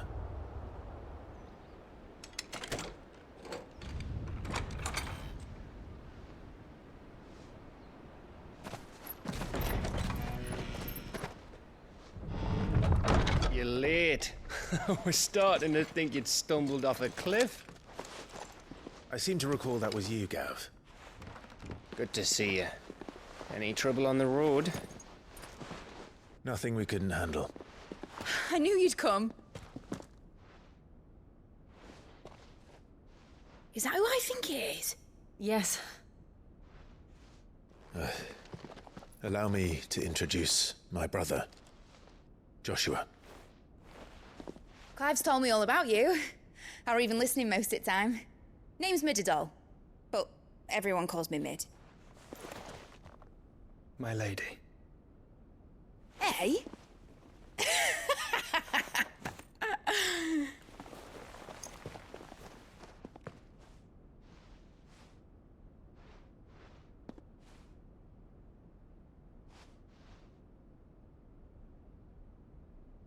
My boy. Uncle Byron. It's really you. I never thought I'd see the day.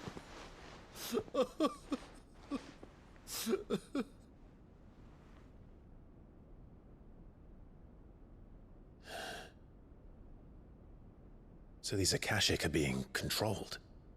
That's what it looked like. Empty eyes, eerie blue glow. No doubt they were turned, but silent as monks, every last one of them. Your man here speaks true, Clive. We saw more than a few in the city. They moved in ranks with a purpose, and not of their own. Ultima's doing. Perhaps. What of the city? The people? Dead, mostly. Mostly, but not all. A handful managed to lock themselves in their villas before the Horde arrived. Some in the Merchants' District to the west, and a few others on the far bank.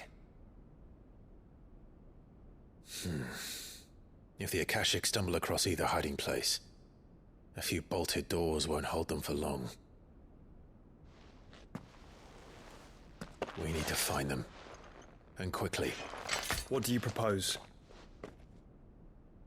We split into two parties. I will make for the Merchants' District, while you look to those across the river.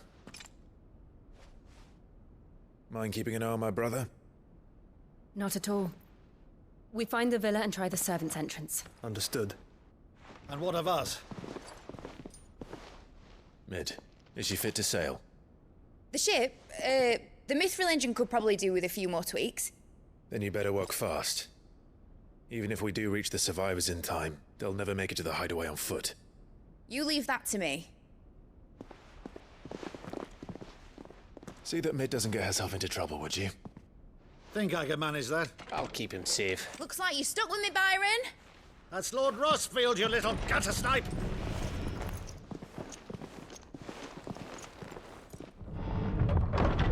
Shall we then? And you keep Clive safe. Be careful. Both of you. You too.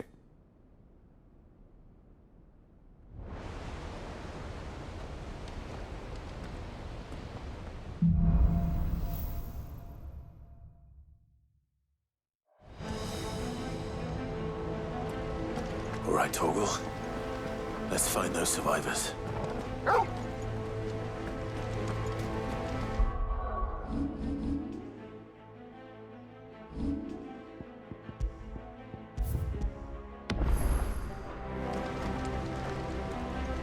They don't stand a chance against those things.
What happened to the Royal Army?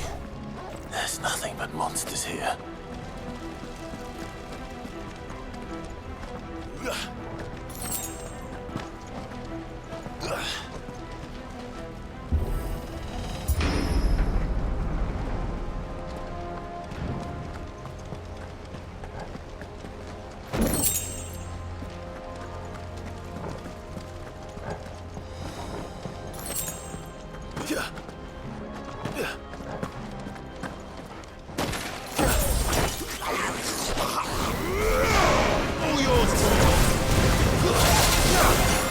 This one.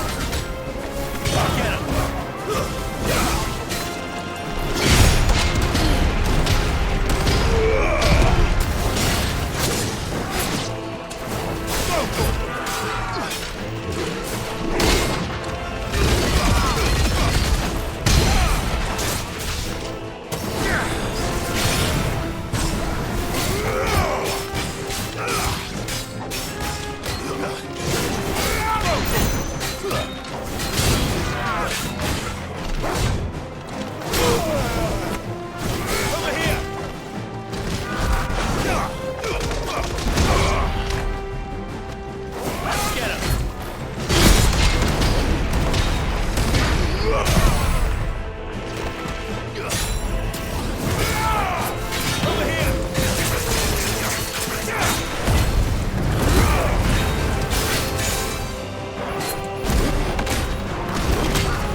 This one.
Where the city's leaders gather. There may still be survivors inside.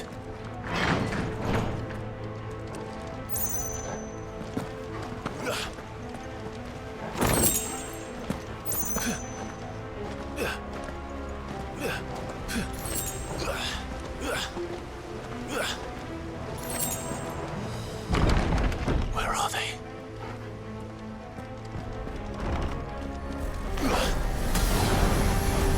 These creatures, these Ultima's reach extend this far. What the hell is going on here?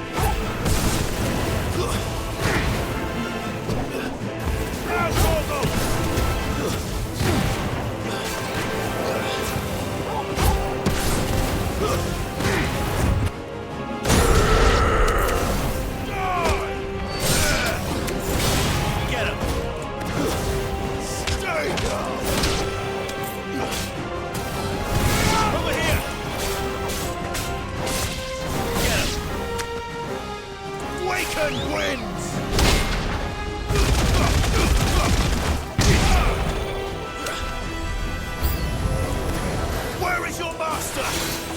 What does he want? Over here!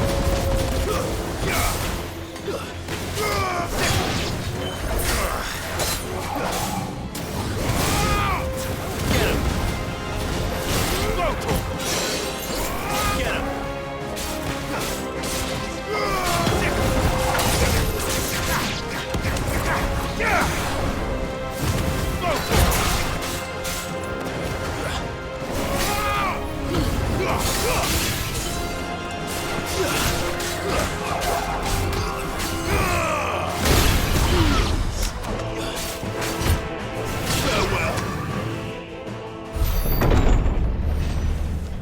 You've caused quite the commotion.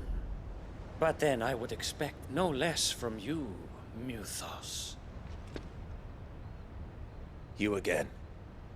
I don't believe we've been introduced.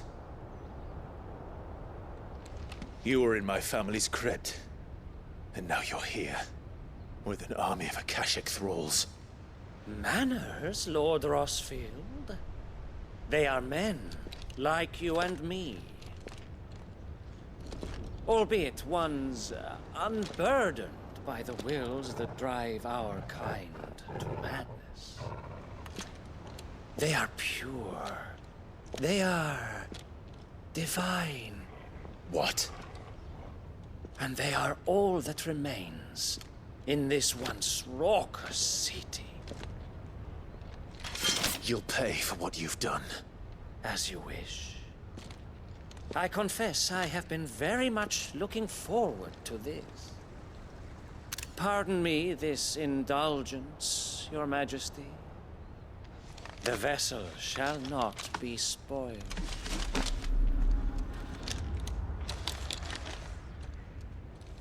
I am Sleipnir of House Harvard, and you will yield.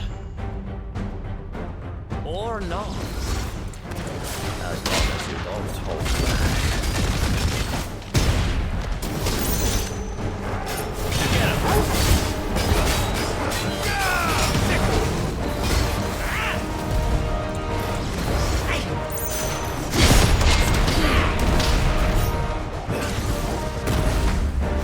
This one.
You will forgive me if my performance seems uninspired.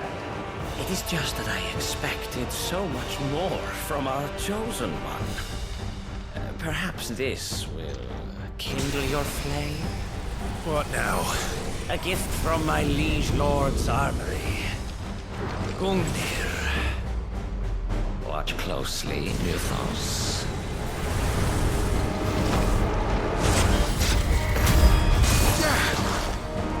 Yes! Yes!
yourself?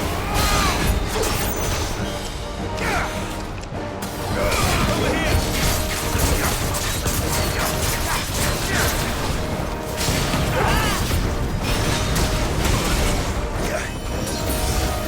Soil and stone!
The vessel is strong.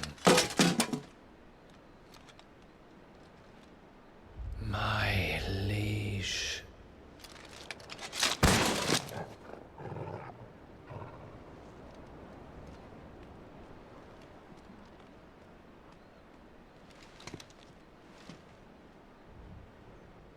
Clive!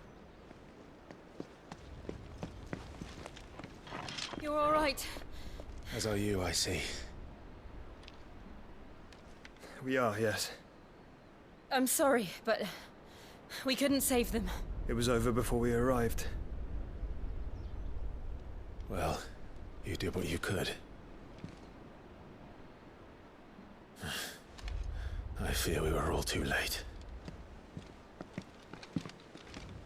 What's wrong? Nothing. I hope.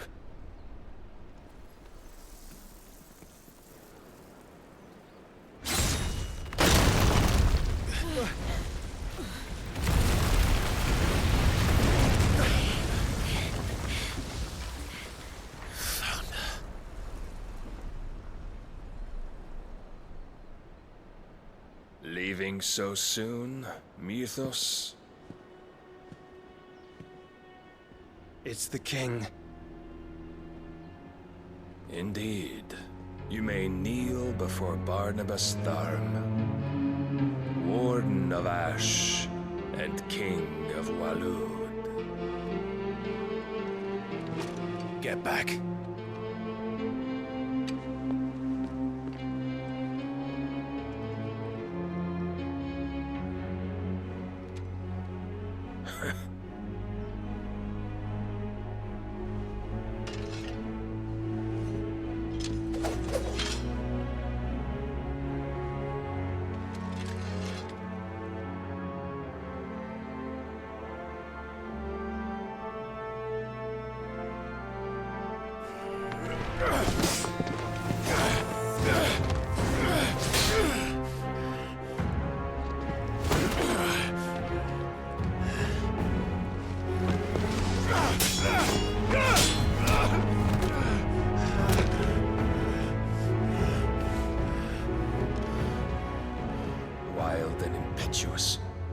expected more of the boy who bested my Lord Commander. Yet I see why my master covets you so. The power within you, Mythos. The potential.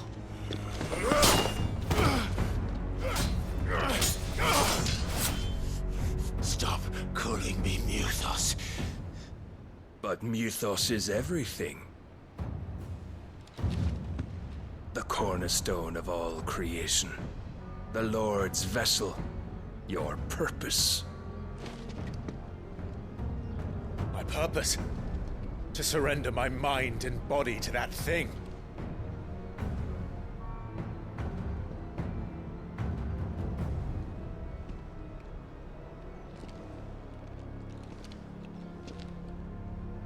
No, Your Majesty. My purpose is my own. I made a promise to my friends, to my people. And nothing is going to stand in my way. You would allow this delusion of free will to bar your path to greatness? Truly, your volition is a cancer. One that must be excised.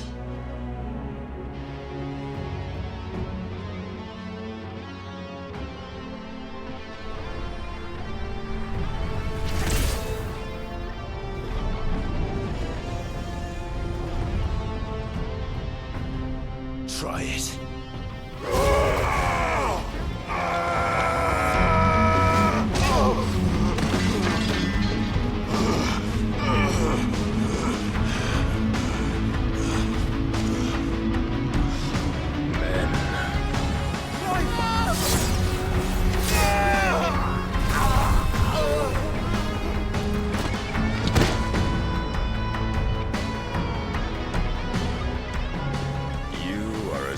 As all the rest.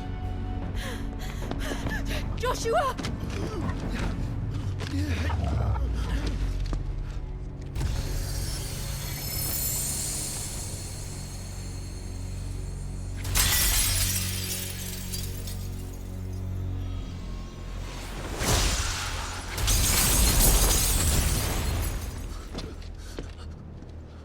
Oi! Oi! This way! Hurry!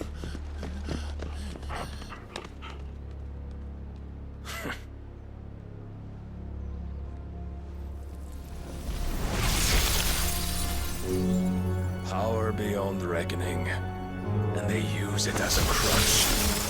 Such a waste.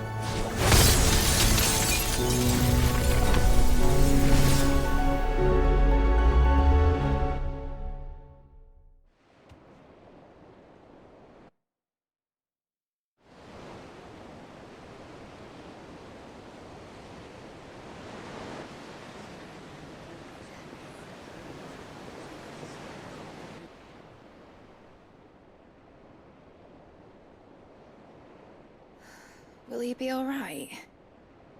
The phoenix can mend flesh, but the spirit must recover on its own. I'm afraid the rest is up to him. This place is remarkable. Outfitting it must have been no small feat. But why go to such trouble? That beauty's belly's filled with wonders the world ain't ready for. If the guilds caught wind of what we were up to, they'd all want a piece. All right? And how is he? Do not blame yourself. He was barely breathing when you brought him here. We would have lost him if it were not for you. No.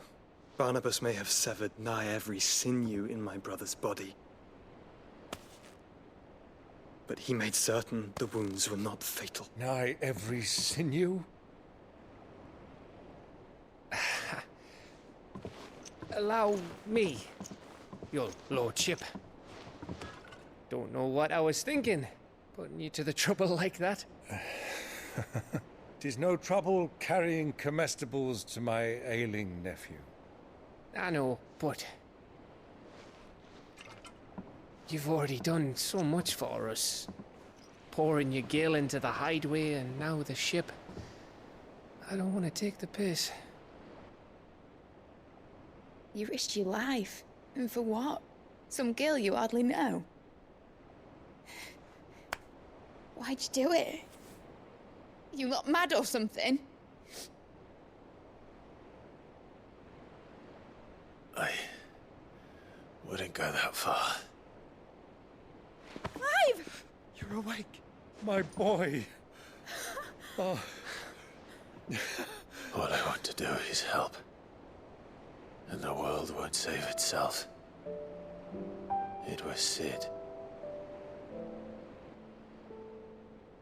Your father, who taught me that.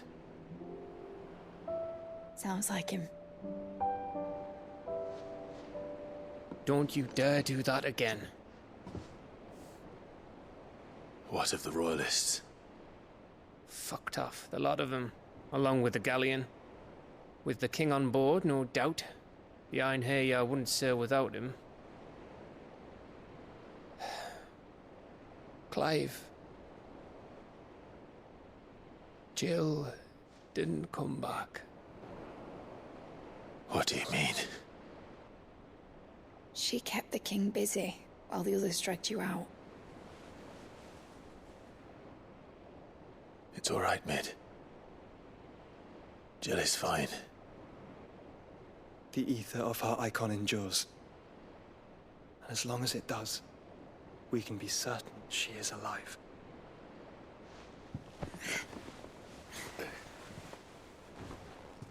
We must pursue the Black Galleon.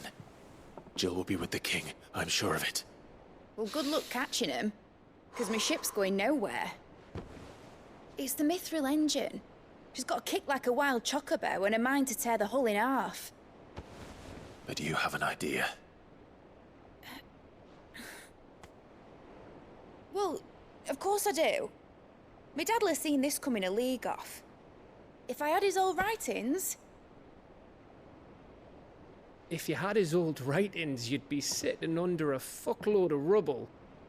The ones Otto didn't save anyway. I suppose he might still have a few pages in his stores. We'll have to hope it's enough. Do what you can to ready the ship. I'll speak with Otto. In your condition, you really are mad. Perhaps. But the world really won't save itself.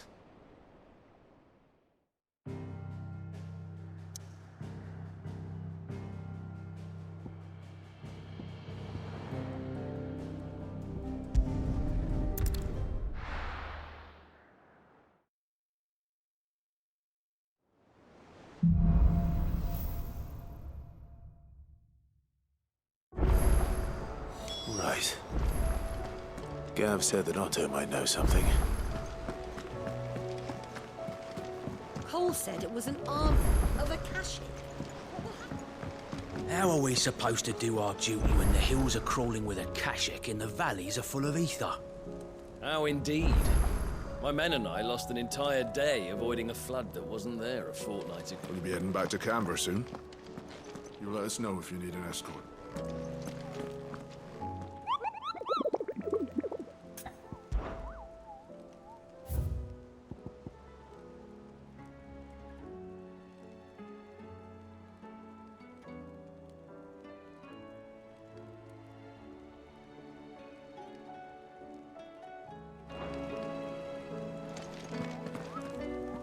Clive?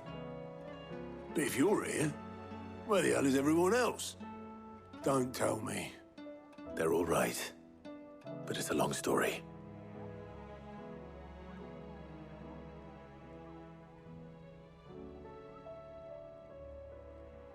You lot don't do things by halves, do you? Well, at least everyone's still breathing. Now, as for these writings, I'm sorry to say, Clive, but if you had those, you'd be... Sitting under a pile of rubble, I know. But we were able to save a few bits and pieces from the ruins, most of which ended up being used to build this place. The more personal items we gave to the next of kin. In the case of Sid's things, that would have been Mid. Then I'll check the workshop.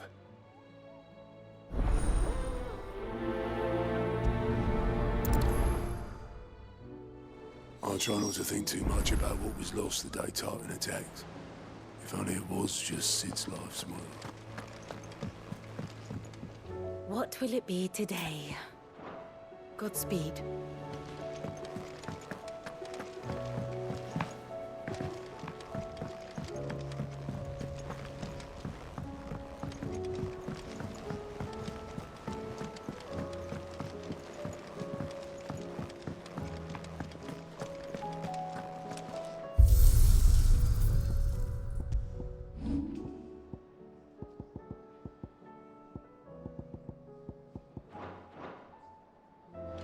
If it's knowledge you seek, we've tomes aplenty to guide you in your search. Those tomes wouldn't happen to have letters in them, would they? Which song should we listen to? All of them.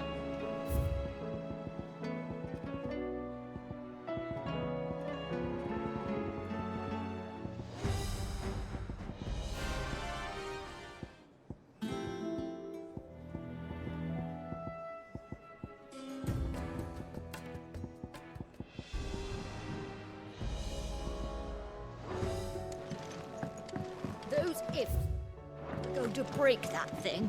You just watch.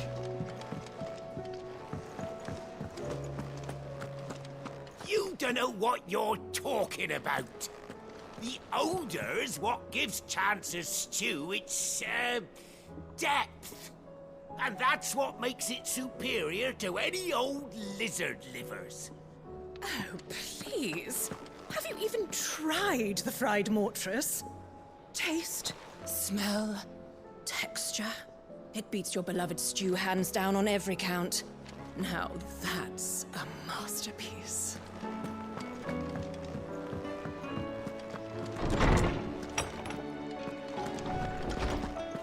We all know that bearers have a resilience to the ill effects of ether. But don't you find it strange that there are those who, despite being free of magic's burden, can seemingly pass through a flood without consequence? I asked our luresman how this could be, and he suggested that it might have something to do with bloodlines. Many of the realm's dominants are born to specific families, you see. The Rosfields, the Lesages. So there must be something in those families' blood that provides them with the potential to become vessels for icons. But what about the ones who don't awaken? Could it be that this same potential provides them with something of the same immunity? Your uncle's recent travels with you across the ether-ravaged countryside would certainly suggest so. And yet, what about Gav? Well, in smaller, more isolated populations, bloodlines are less diluted. Hence, Shiva's dominant sometimes awakening in the child of a common northerner. And our scouts not having turned 100 times over.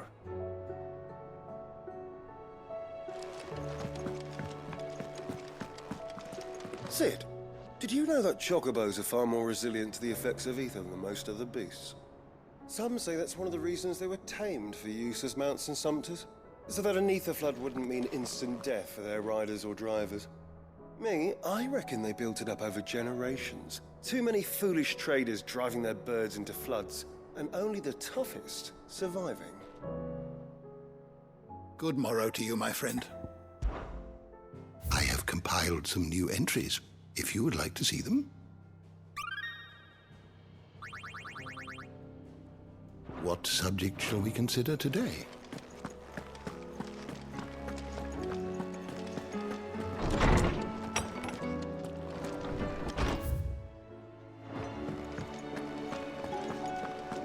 Who's that sulking over there by the lift? Said her name was Yote. A friend of Sid's, you think?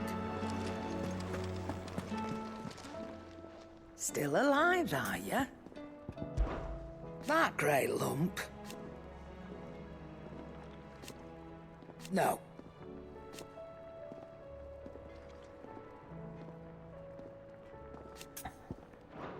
Take care. Aye, it's a dangerous world out there.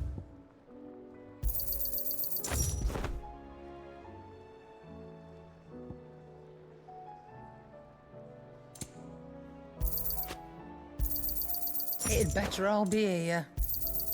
You're rubbing me blind, you know.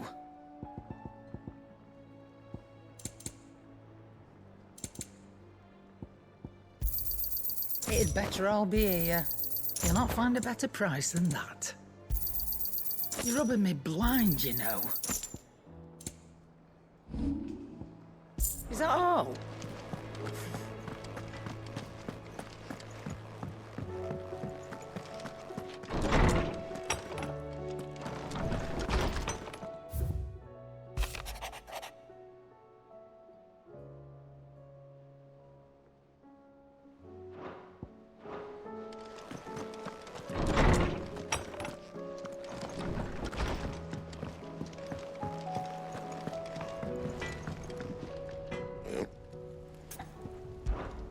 What do you want?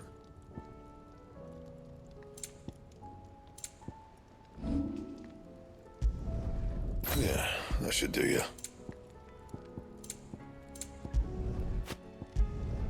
You can thank me later. My best work, but it'll do. Yeah, that should do you.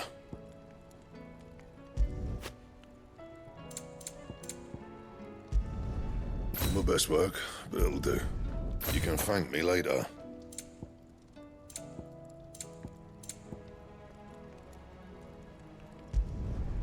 My best work, but it'll do. Anything else? Oh! There's no one like our Nan.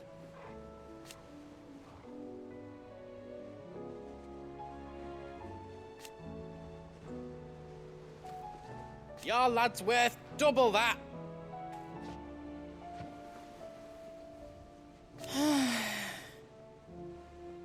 And I've never looked back. You take care now. He's a surly soaker. Who cares less for us than the iron he hammers? Blackthorn can seem a little dark at times, yes, but under all that soot, his heart.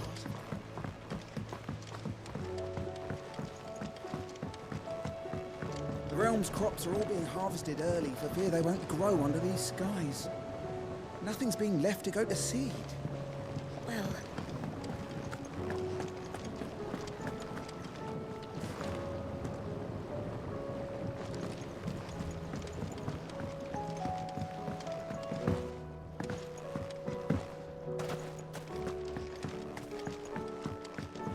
If the plants here in our garden cannot draw enough nourishment from the sun, we must provide it to them through alternative means.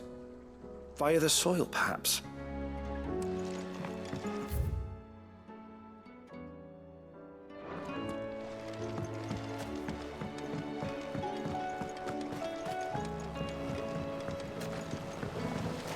A trader from across the sea once told me that on the continent they play music for their crops. Would you like that, Martel?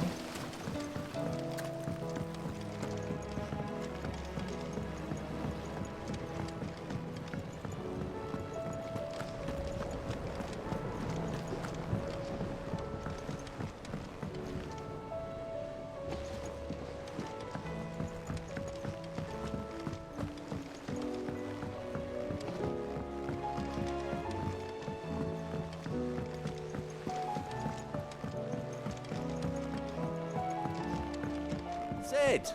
Heard you were in Canva fetching young Mid.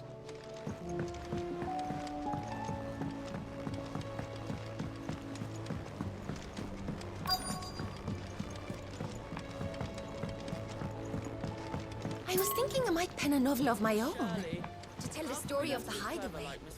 I change all the names, of course. By paying attention during my lessons. Do you think Mid's ship will ever sail? You saw that work of devilry on the deck, didn't you?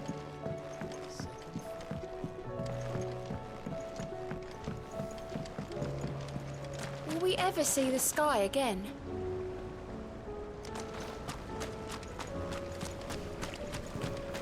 Have you noticed there are more ether floods these days? Some say the skies are to blame, but then there were ether ether floods before all this, weren't there?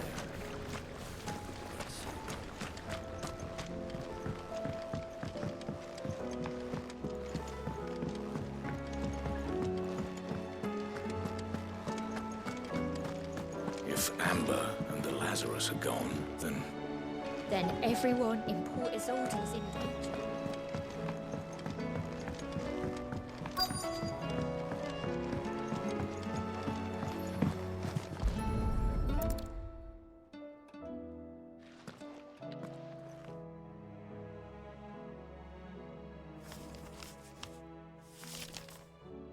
This looks like it's from Sid's old diary.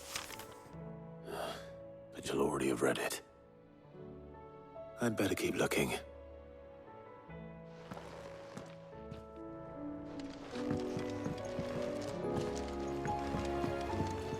I know this is your hideaway, but, you really shouldn't be in here. If That leather loosener was only the first of the discoveries the Alembic gonna help us make. Just you wait. I know this is your hideaway, but, you really shouldn't be in here. If Mid caught you rifling through her research, she'd have your head. Then mine for letting you. We've had no word from Canva for days. Please tell me Mid is all right. What do we have here? Oh. Sid's pipes. Something tells me Mid won't be needing these.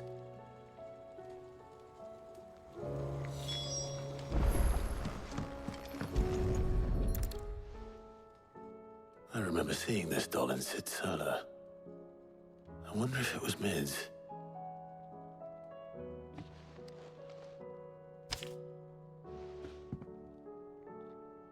Huh. What's this tucked inside it?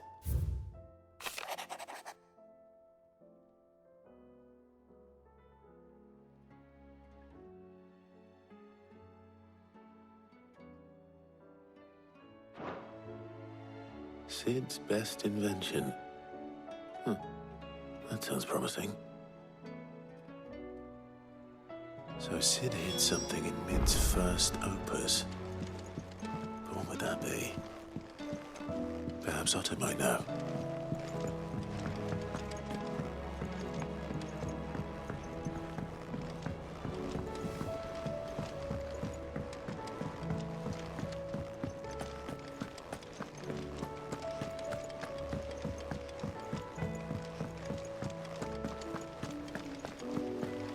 Master Sid, have you seen His Highness the Prince? We were to dine together, or so I was going to suggest, before he vanished, that is. I suppose now I'll just have to ask. It says here that once turned, an Akashic is forever lost. Your brand. You're going to have it removed then? What choice have I? It's the only way they'll take me into the Curse Breakers.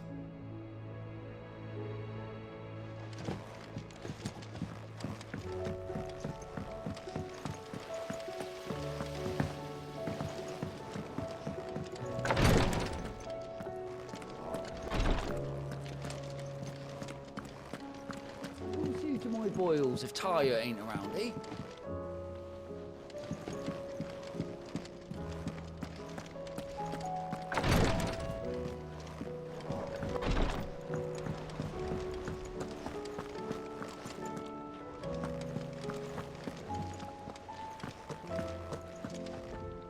Well, possibly. You wouldn't happen to know what Mid's first opus was? Opus? That girl's as tone deaf as a banshee. Unless you mean the orchestrion. She couldn't have been more than, what, 11, 12 when she cobbled that thing together? It surprised us all. Not least her dad. You should have seen how proud he was of the little scamp. What's that battered old box have to do with anything? I think Sid may have hidden something inside it. Wouldn't surprise me. Those two and their bloody treasure hunts. Half the things in the hideaway were hidden one time or another.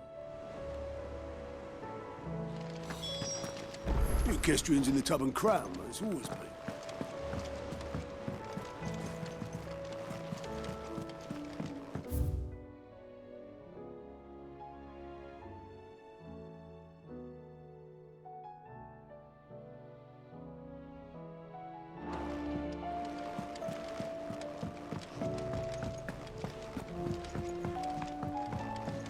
Paul said it was an army of Akashic.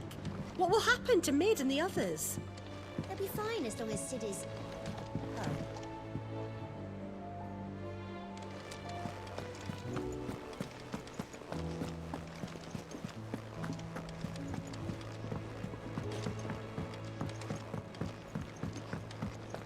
A shadow looming in his path is life hung by a thread.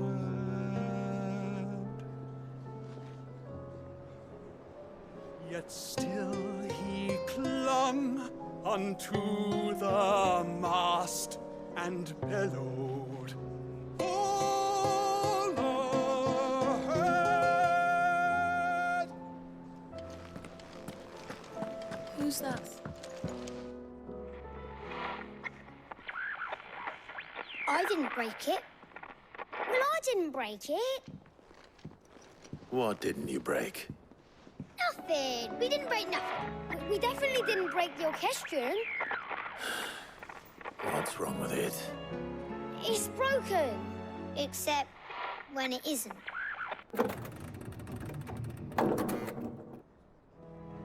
See? And you had nothing to do with this? Nope. Nothing. We just wanted to listen to all the songs at once. So we pressed all the buttons. Like this.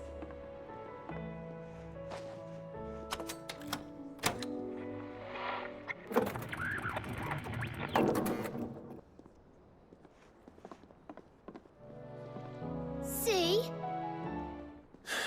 All too well. All right, out of the way.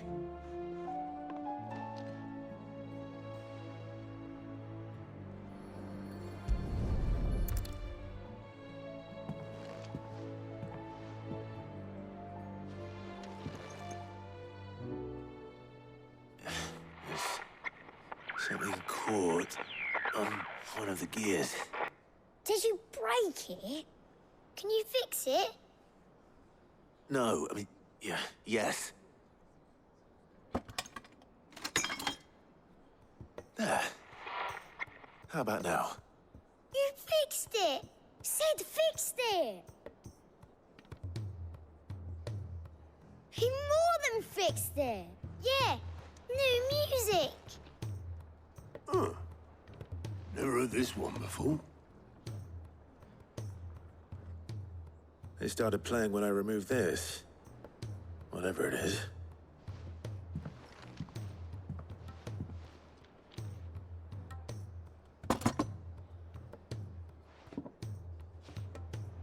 Well, don't look at me. I can tell you it's important, though. Sid showed it to me once and said as much. Said it was the stuff dreams were made of. Let's just hope it's the stuff ships are made of as well. Indeed. Let's see if we can make some dreams come true.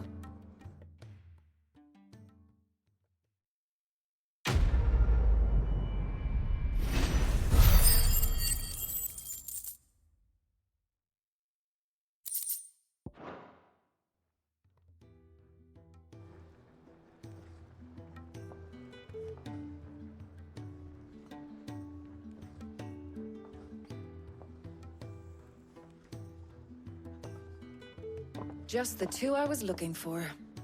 Aye. Lose a patient? Actually, yes. The Crown Prince just left. Dion left? Unless you've another word for stood up and walked off. Yes, left. He did have the decency to leave a message with Obelisk before commandeering one of his dinghies. Should we go after him? No. We're not the Prince's keepers. He's free to do as he sees fit. I'd rather he did so in bed. His wounds are nowhere near healed. Much like yours, I suspect. Otto told me what happened in Canver. What is it with this realm's princes and their aversion to rest? Ask me when I get back. Though I may be sometime. Then at least try to stay safe. And if that fails, try to stay alive, eh?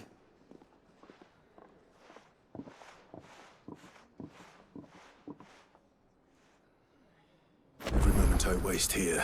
The further the flagship sails. I have to get back. You reckon there's any more treasure in the orchestrion?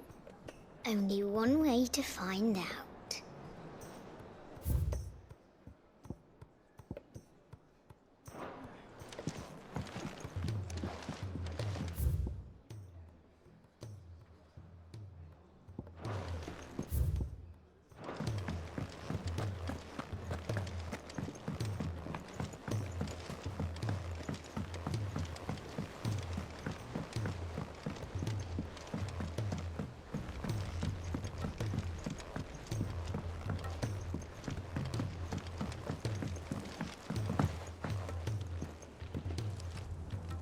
All right, Clive. Blackthorn told me you helped him out again. Speaking of which, I'm worried about him. And you want my advice? Afraid so. It's a bit of a funny one, this, but I saved this posh knob while I was out on a mission, and he got... So, obviously, I show it to Blackthorn, thinking he'll be impressed, only for him to go white as a sheet and quiet as a curl. Try as I might, I can't for the life of me work, and seeing as how Blackthorn opened... I'd speak to him again. Well, cheers. I'll be sure to... All right.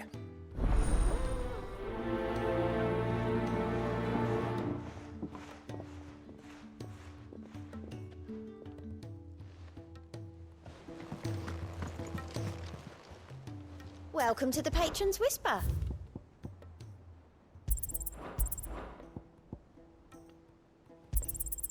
All yours. Come again. I may have more for ya.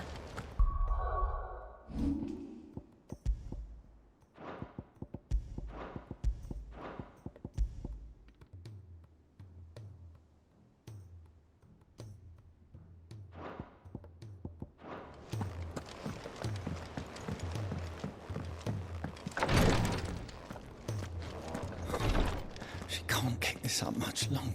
Glory to Griga. There you are. What's happened? Taya's busy working herself into an early grave. Since the arrival of her latest patient, she's refused to stop. I've tried offering to see to him in her stead, but she won't hear of it. Clive, she hasn't left the infirmary in days. She's pushing herself too hard. And if she doesn't rest soon, will you talk to her? Order her to her chambers if that's what it takes. Because if she keeps this up, I fear the hideaway will be without its best physica before too long. I know better than to order Taya to do anything. Thank you.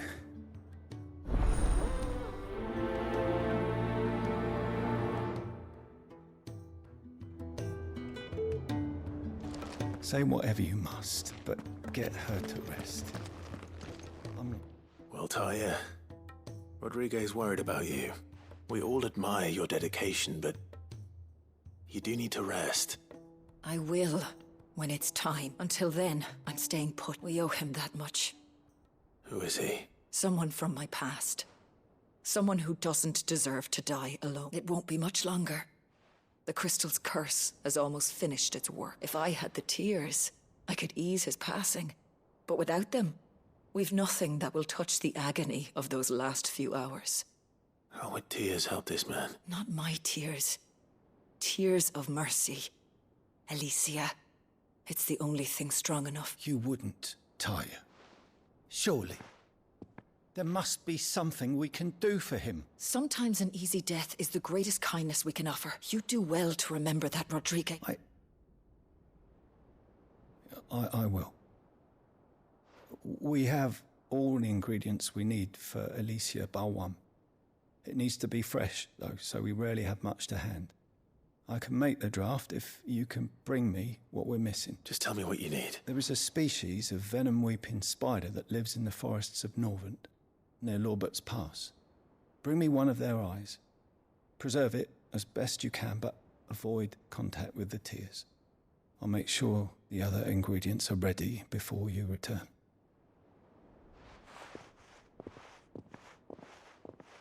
Thank you, Clive. I won't forget this. If it was me lying there, I know he'd do me the same kindness. It will take me some time to prepare the other ingredients. Time enough.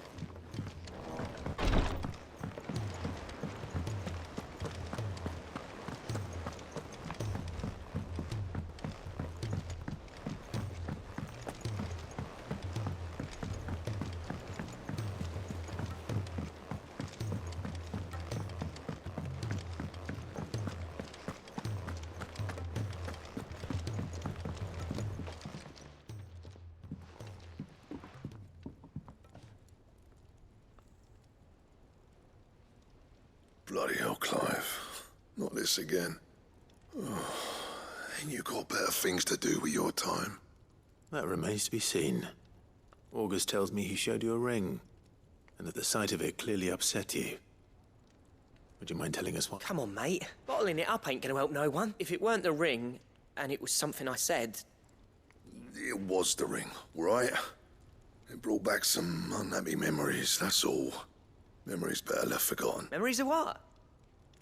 There are things we'd all rather leave behind, Blackthorn. But sometimes it helps to talk about them. And sometimes it doesn't. Is that so hard to understand? Don't be like that. Fine.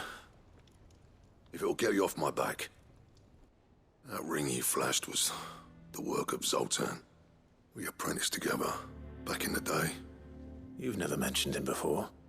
Why would I? Ain't seen him in decades, and the last time I did, we almost came to blows. The ring brought it all back. Vast has improved, though. More than I thought possible. That thing's a work of art. So it was a nice ring. Worth a few gil, maybe. What's it matter to you? It matters because engraving metal's a nightmare, and I've got no bloody idea how he managed it. The fact is, I couldn't make anything even half that detailed. So what? You're an armorer, not a jeweler. I'm the Hideaway's master craftsman. I'm not stealing a living at some backwater village forge. My armor keeps you lot safe, and my swords keep you dangerous. As far as I'm concerned, every swing of my hammer's another blow struck in the name of our cause. So I put my heart and soul into my work. Because the curse breakers deserve better than second best. And I refuse to be shown up by the likes of Zoltan. Very well. Why don't we go and pay him a visit? Learn his secret. I doubt he'd be too happy to see me. Then just this once. Make peace with being second best. Swallow your pride, and focus all your energies on the task at hand.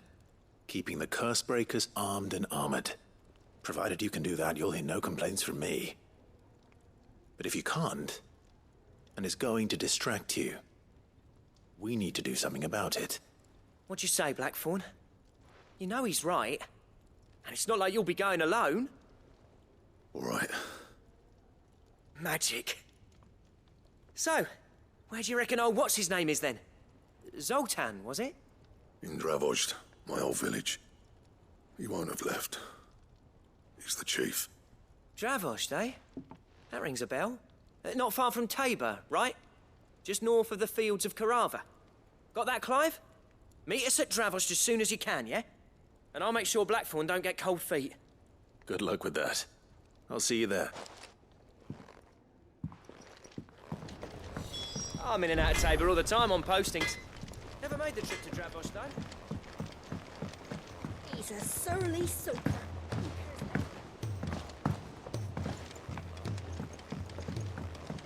The realm's crops are all being harvested early for fear they won't grow under these skies.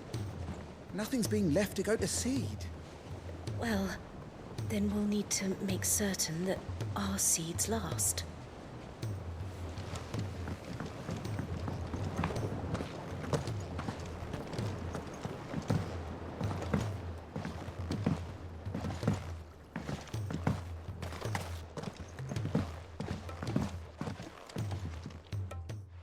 Sid, do you recall the flowers I had you bring? Vaguely. I'm afraid so.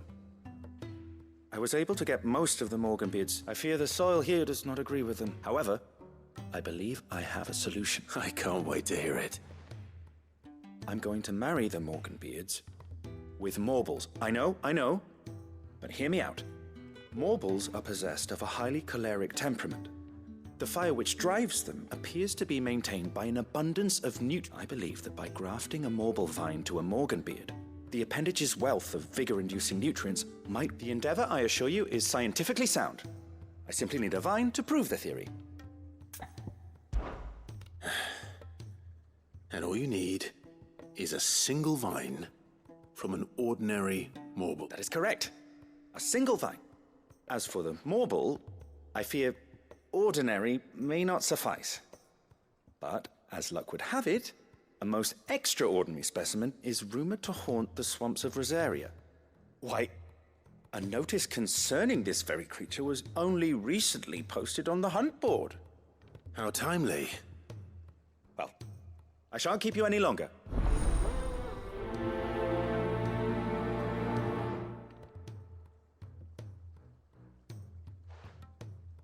Those who encountered this Morble in Rosaria claim it was as large as a house.